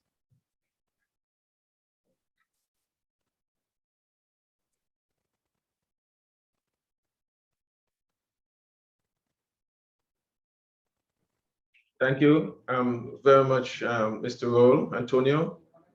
I don't know if Ms. Basina would like to comment, or we just move on to the next speaker. I see Ms. Rosario del Pilar Diaz, please. Buenas tardes. Muchísimas gracias por otorgarnos la palabra. Mi nombre es Rosario Díaz Garavito. Yo soy representante de la organización de Millennials Movement, pero también soy punto focal electo del grupo de niñas, niños, adolescentes y juventudes del Mecanismo Regional de Sociedad Civil para el seguimiento de la Agenda 2030, que estuvo apoyando el proceso de sociedad civil. Mi intervención está enfocada en la importancia de incluir el enfoque intergeneracional en esta conversación y en las propuestas de políticas que puedan adoptarse a futuro, y mucho más la inversión en las niñas, niños, adolescentes y juventudes para que estas personas jóvenes puedan tener todas las capacidades, puedan tener las herramientas. All the tools, and so that they can be ready in enabling environments, so they can be those adults that will be able to also face the different challenges that we see are approaching our region in our different nations. It is important to consider technological transfer. It is important to ensure quality education that will enable them to develop and interact not only with their present at the moment, but with the future challenges. Also, it is important to ensure that these individuals in this investment effort for boys, girls, adolescents, and youth, there should be a gender approach, focusing very much on young women and girls. We do believe that it is important to take these policies, but to adopt these policies, but it is also important to invest on people, and even more on those generations that will continue developing the work in the coming years. Thank you very much.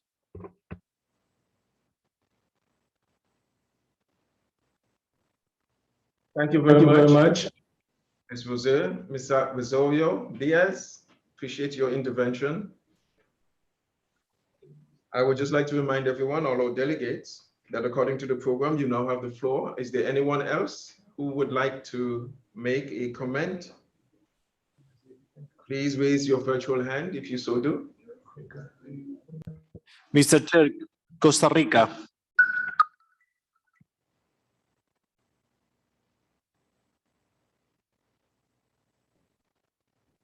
Yes, please proceed, sir. Somebody was speaking.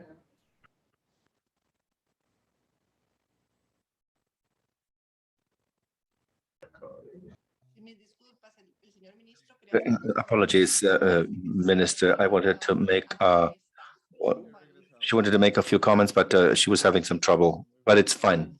It's back. Okay. Good afternoon, dear Chairman and host of the conference, Mr. Jonas, Ms. Bárcena, delegations of our neighboring countries, as well as UNDP and ICRAC teams. It's great that we've been able to meet again after this odyssey that we're still going through. I think we are on our way to Ithaca, and it's great that we are able to meet here. I think in terms of, on behalf of Costa Rica, we should celebrate the issuing of this report on disasters and inequality. Definitely, the deep and sustained impacts of this pandemic has make us go back in terms of these very important indicators. But at the same time, the joint effort has allowed us to make progress in strengthening social protection systems, maybe at a pace, unprecedented pace.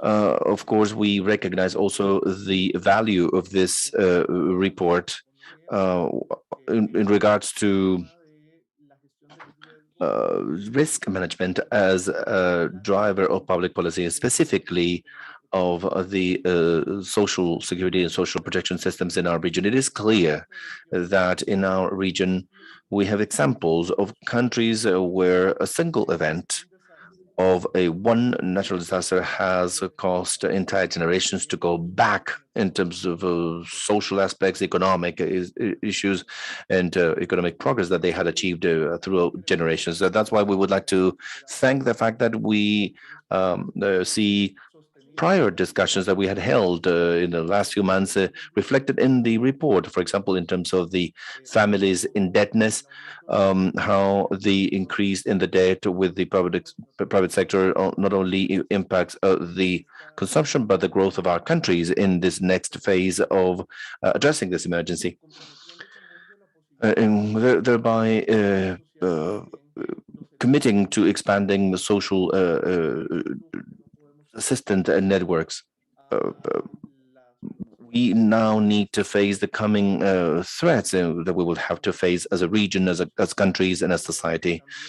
Also, the analysis that is done of the information systems, we believe is extremely useful because these are a driver through which a change has become a reality, phased to bankerization, increase of social protection, the recognition of the needs of the population, middle-income populations, and I mean not only the previous comments about the countries, middle-income countries, but the middle-income families that usually are excluded from our social protection systems because of paradigms that may have been useful in the past to be more focused in terms of how to use the public resources, but that are insufficient now, and that must work towards flexibility in order to cater to the needs of this population.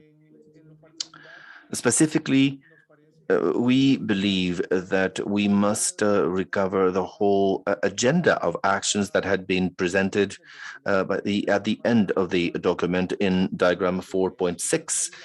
Maybe the social protection actions are depicted there in a very general way, and that figure specifically should be reviewed in the light of the development that the text considers. In the specific case of Costa Rica, we are really interested that in chapter 4, we could make an adjustment because there's some precision made regarding second chapter, I believe. I can give you the details soon, but about one of the problems that are modified, which is the ban for fisheries. There was a general change in terms of all the social protection systems of the Social Protection Institute, which was to do allocation of subsidies of social benefits to families that have been identified in the social identification systems that had not done the formality and who had not requested the benefit. But even so, we were able to provide them with the social policy that we can provide and that is allowed for in our information systems.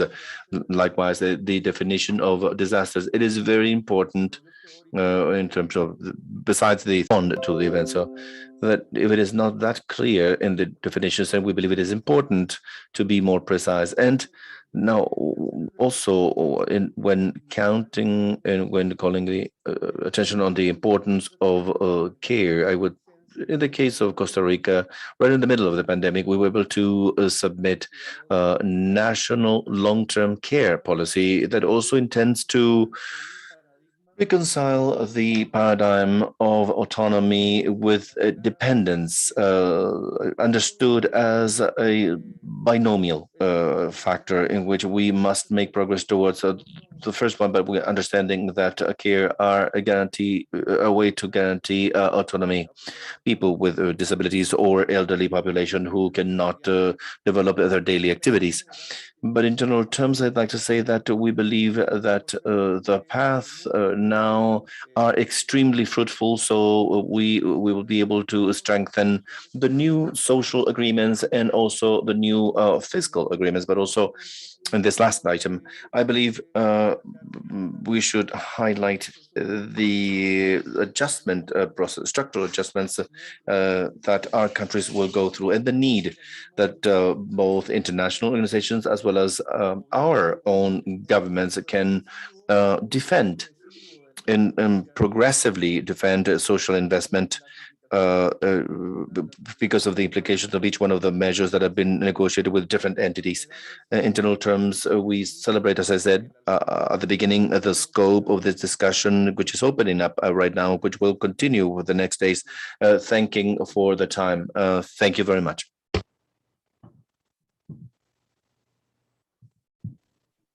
Thank you, Minister Luis Juan Bermudez.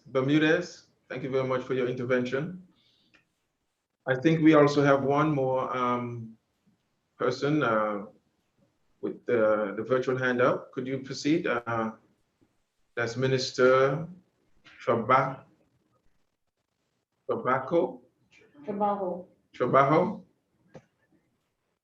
And I think there's one other. Let me tell you quickly. Okay, let us begin first with Mr. Julio Rondina.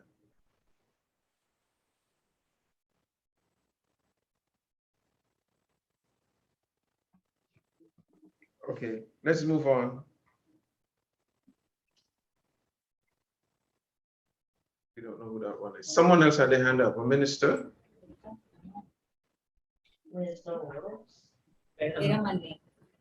No sé si me escuchan. Please. Buenas That's tardes Cuba. a todos. I could only see your first name. Me escuchan Please bien. proceed, Muy buenas Cuba, Minister tardes. from Cuba. Primero, Please proceed. presentarme. Mi nombre es Virginia Marlene García Reyes y soy la directora. I am the director of the National Social Security Institute of Cuba. It is a great pleasure for me and an honor, Mr. Chair and Mrs. Bárcena, with regards the countries that are participating in this virtual meeting, for a country such as ours to present its views about the issues that are being discussed. First of all, the issue of disasters. As you well know, Cuba is located in an area which is very prone to hurricanes, and that hurricane period goes from June to November, 6 months in the year. And that has meant that we have had to establish strategies not only to protect places and people where those meteorological phenomena appear, but also to protect the rest of the population. And in our social security system, it is not because of natural disasters, and despite the economic situation that we face, we guarantee the coverage and sustainability of our social security system. And we have a strategy in place, and the pensions for people protected via social security networks that today cover more than 1.6 million beneficiaries.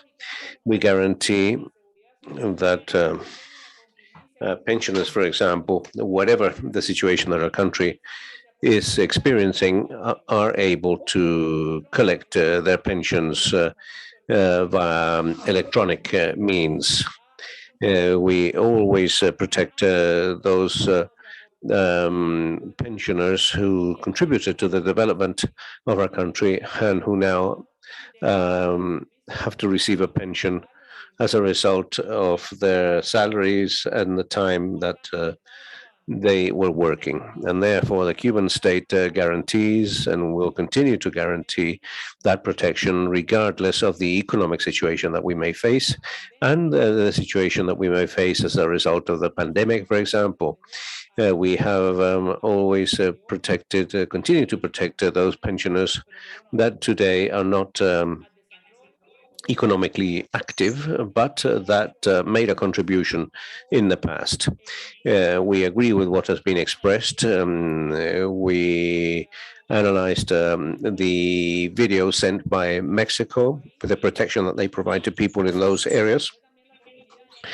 And hopefully, in panel number 4, where we will participate, Betty Delgado, our Director of Social Security, will be able to provide details of the coverage of the social support that we provide to those vulnerable families that Cuba has characterized in order to protect them in case of whatever circumstance that may arise. I thank all participants for their presentations that are also very useful for us as an experience.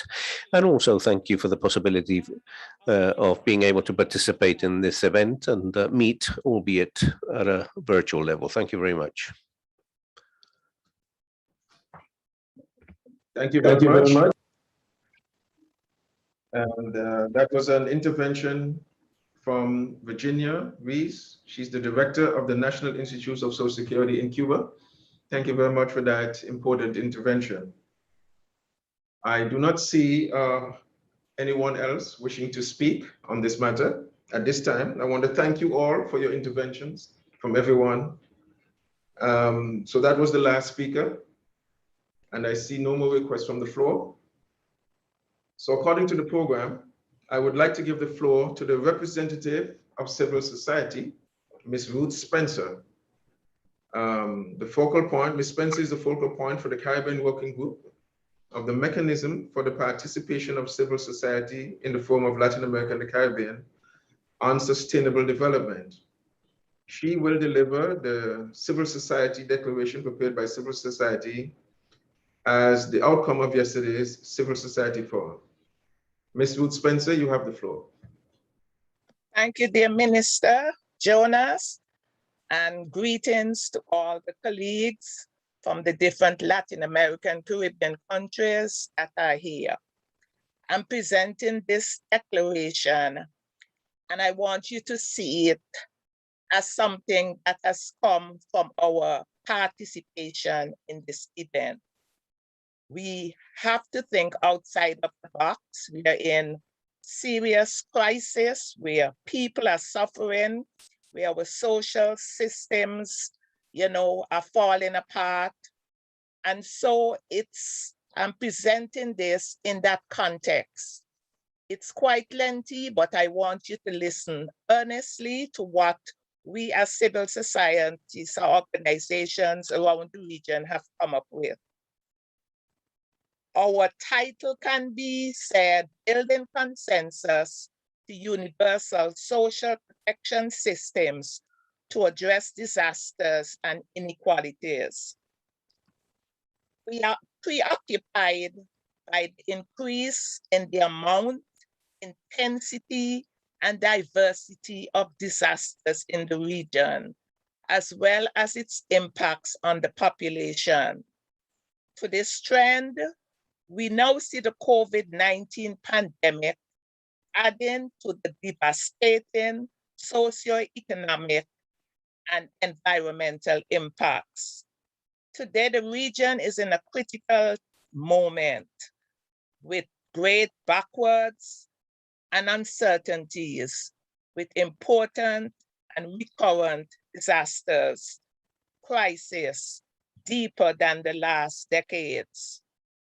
In this context, the Latin American Caribbean Mechanism of Social Society Participation for Sustainable Development realized 2 participatory meetings that have culminated in this forum to present our concerns and recommendations to member states, believing that real and effective participation of civil society organizations can help to strengthen democracy, effective and institutionalized dialogues for commitment and joint work.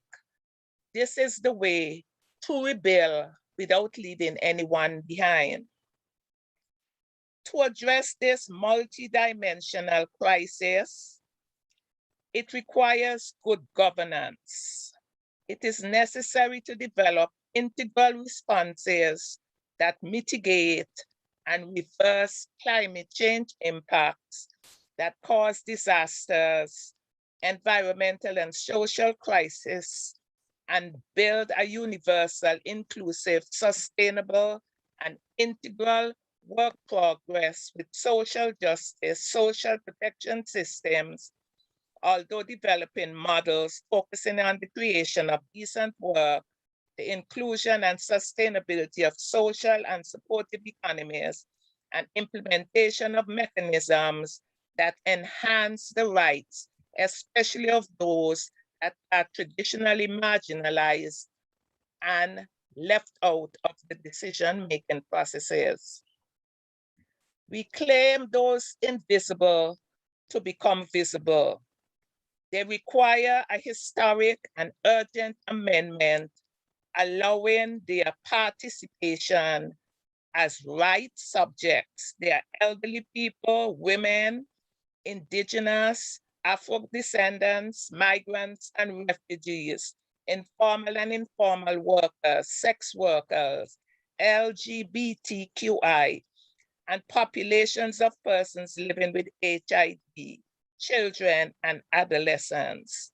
It is also necessary to include human rights, environmental, human defenders in order to eliminate persecution and criminalization, and in general, CSOs that have experienced constraints to spaces being reduced and must exercise their rights in democracy.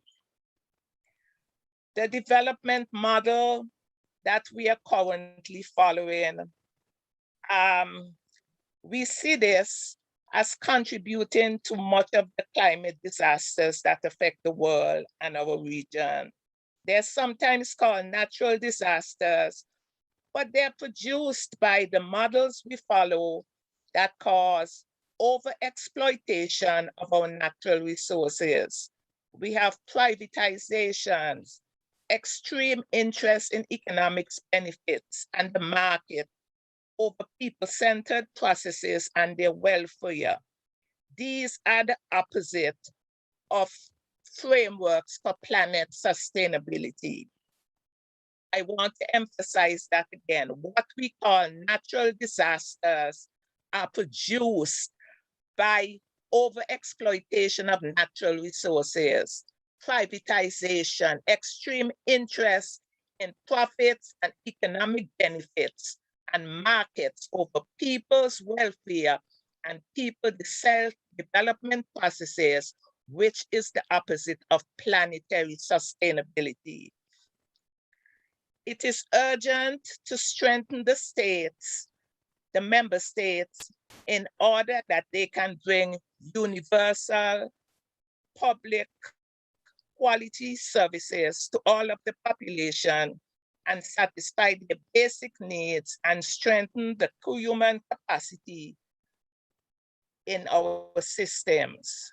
The states must begin to orient their policies to being proactive and have prevention measures, including legislation that punish the environmental degradation that is taking place across the region, with CSO participation that must be a condition for effective and inclusive participation and involvement of our population.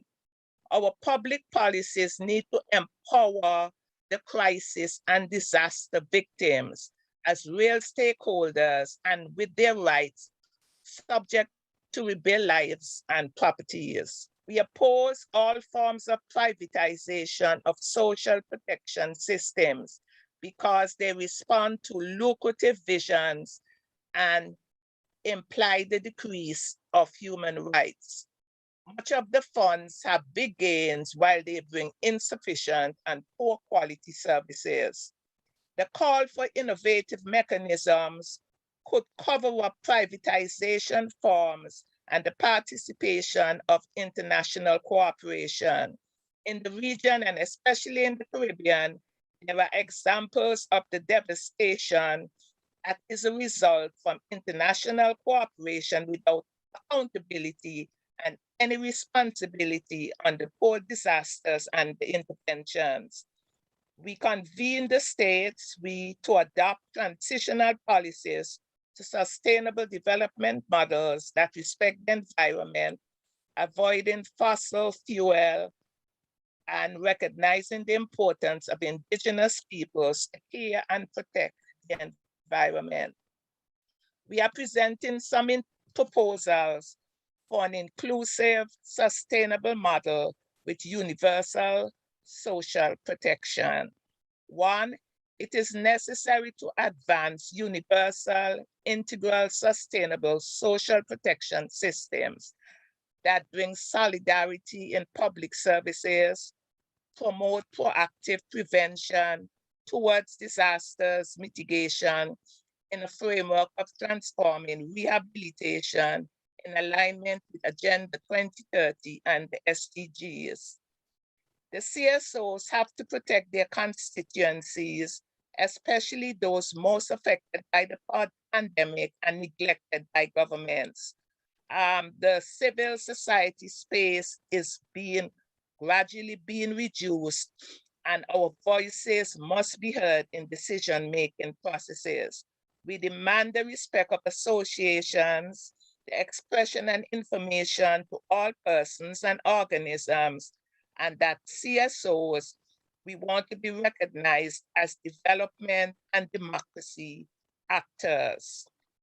We advocate for public policies promoting the development of care as a part of the production and social reproductive system, housing access, social inclusion and decent work, the right to a healthy habitat, sovereignty, alignment, and social protection through lives from early childhood to elderly, with an ethnic, gender, intersectorial, and intergeneral perspective. We are pleading for the Latin American Caribbean governments to respect and fulfill the commitments related to climate change and the environment, as many have signed up to the Escazú Agreement and many are yet to ratify. In this respect, with the Escazú Agreement, I personally, on behalf of the Caribbean countries, must pay big applause to UNECLAC for the work that the Secretariat is doing. It is truly an inclusive and participatory process. David, Carlos, and the other teams they seek to include the CSOs in Antigua in every form of decision making. It has become like a family. And as we implement the Escazú Agreement, Antigua has ratified it in March 2020. We are now seeking to build partnerships and cooperation with other countries, and our relationships with St. Lucia and the government of St. Lucia has been growing by leaps and bounds. So we consider St. Lucia as a mentor right now to Antigua. Government should promote social dialogue and collective negotiation mechanisms for the design, implementation, and the monitoring of public policies, as well as regional and global policies, in order that the development agenda is centered on people and not economic interests. We as CSOs must claim and monitor its achievement and be proactive in the requirements and bring in solutions. Governments must implement the platforms to facilitate the dialogue and participation of all peoples without any restrictions or discrimination. COP26 is taking place, and we want governments to review their commitments and incorporate CSOs in the design and implementation of solutions. We want that public policies be elaborated to guarantee gender equality, respect for human rights, intersectionally and inclusion of care policies, inclusive to all populations, leaving none behind. We also require that states strengthen the fiscal redistribution programs to be able to respond to the challenges required by this context in order to adopt measures of universal and permanent protection, not only in emergencies and not in just private systems. We want policies adopted that create decent work with many benefits and the elimination of precarious work. This is a characteristic of the region. We want regional agreements to recognize the titles and the certification of titles for children at school age, and to allow professionals to actively participate in order to eliminate informal work and school abandonment. Elimination of technology for patents as vaccines and medical equipment, distribution of technology in order to ensure that everybody has access and all countries are able to solve the health crisis with autonomy. Establish national systems of social security based on principles of universality, solidarity, inclusion, no discrimination, with integral public systems with redistribution benefits. Lastly, CSOs of Latin America and the Caribbean, we want to work together to achieve all these proposals, and we want the governments to be ready to work with us to reach the actual needs of our people. I'll end with a quote that we came up with: disasters and inequalities in a long crisis requires integral resilience and sustainable protection systems in Latin America and the Caribbean. Thank you very much.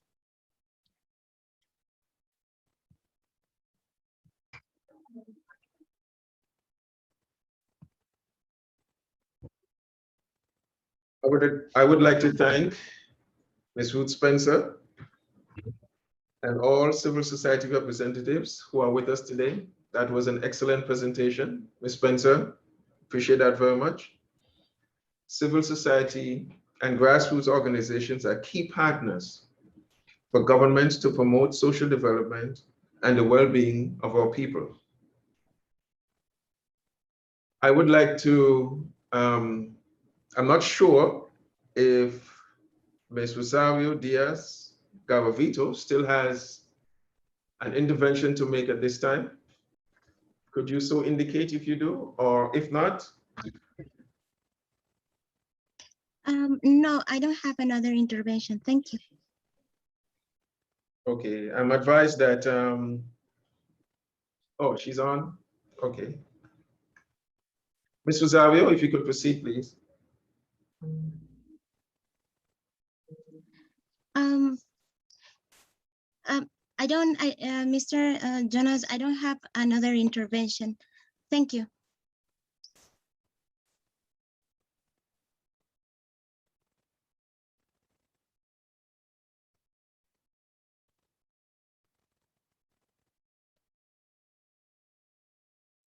Okay, thank you very much. I was made to understand that Ms. Rosario has already made her intervention, and I thank you very much. Again, I appreciate the intervention from civil society, Ms. Spencer, very, very good, very informative. And I'm hoping that at the COP26, some of these matters can be addressed as well. We have now come to the end of the first day of the regional conference. I propose to adjourn the meeting at this point. I would like to thank all of those representatives and delegates who took the floor for their valuable insights and comments. Some did it via the chat box, of which I've taken due note. I would like to thank also all participants for keeping interventions within the time limits. That is very important for utilizing this chat in lieu of taking the floor.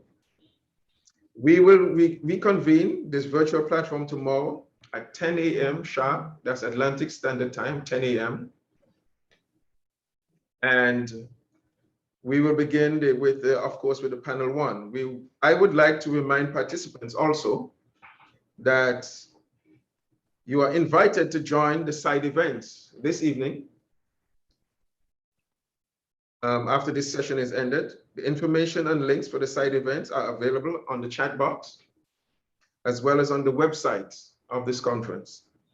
Thank you once again, and see you tomorrow. This meeting is now adjourned. Thank you.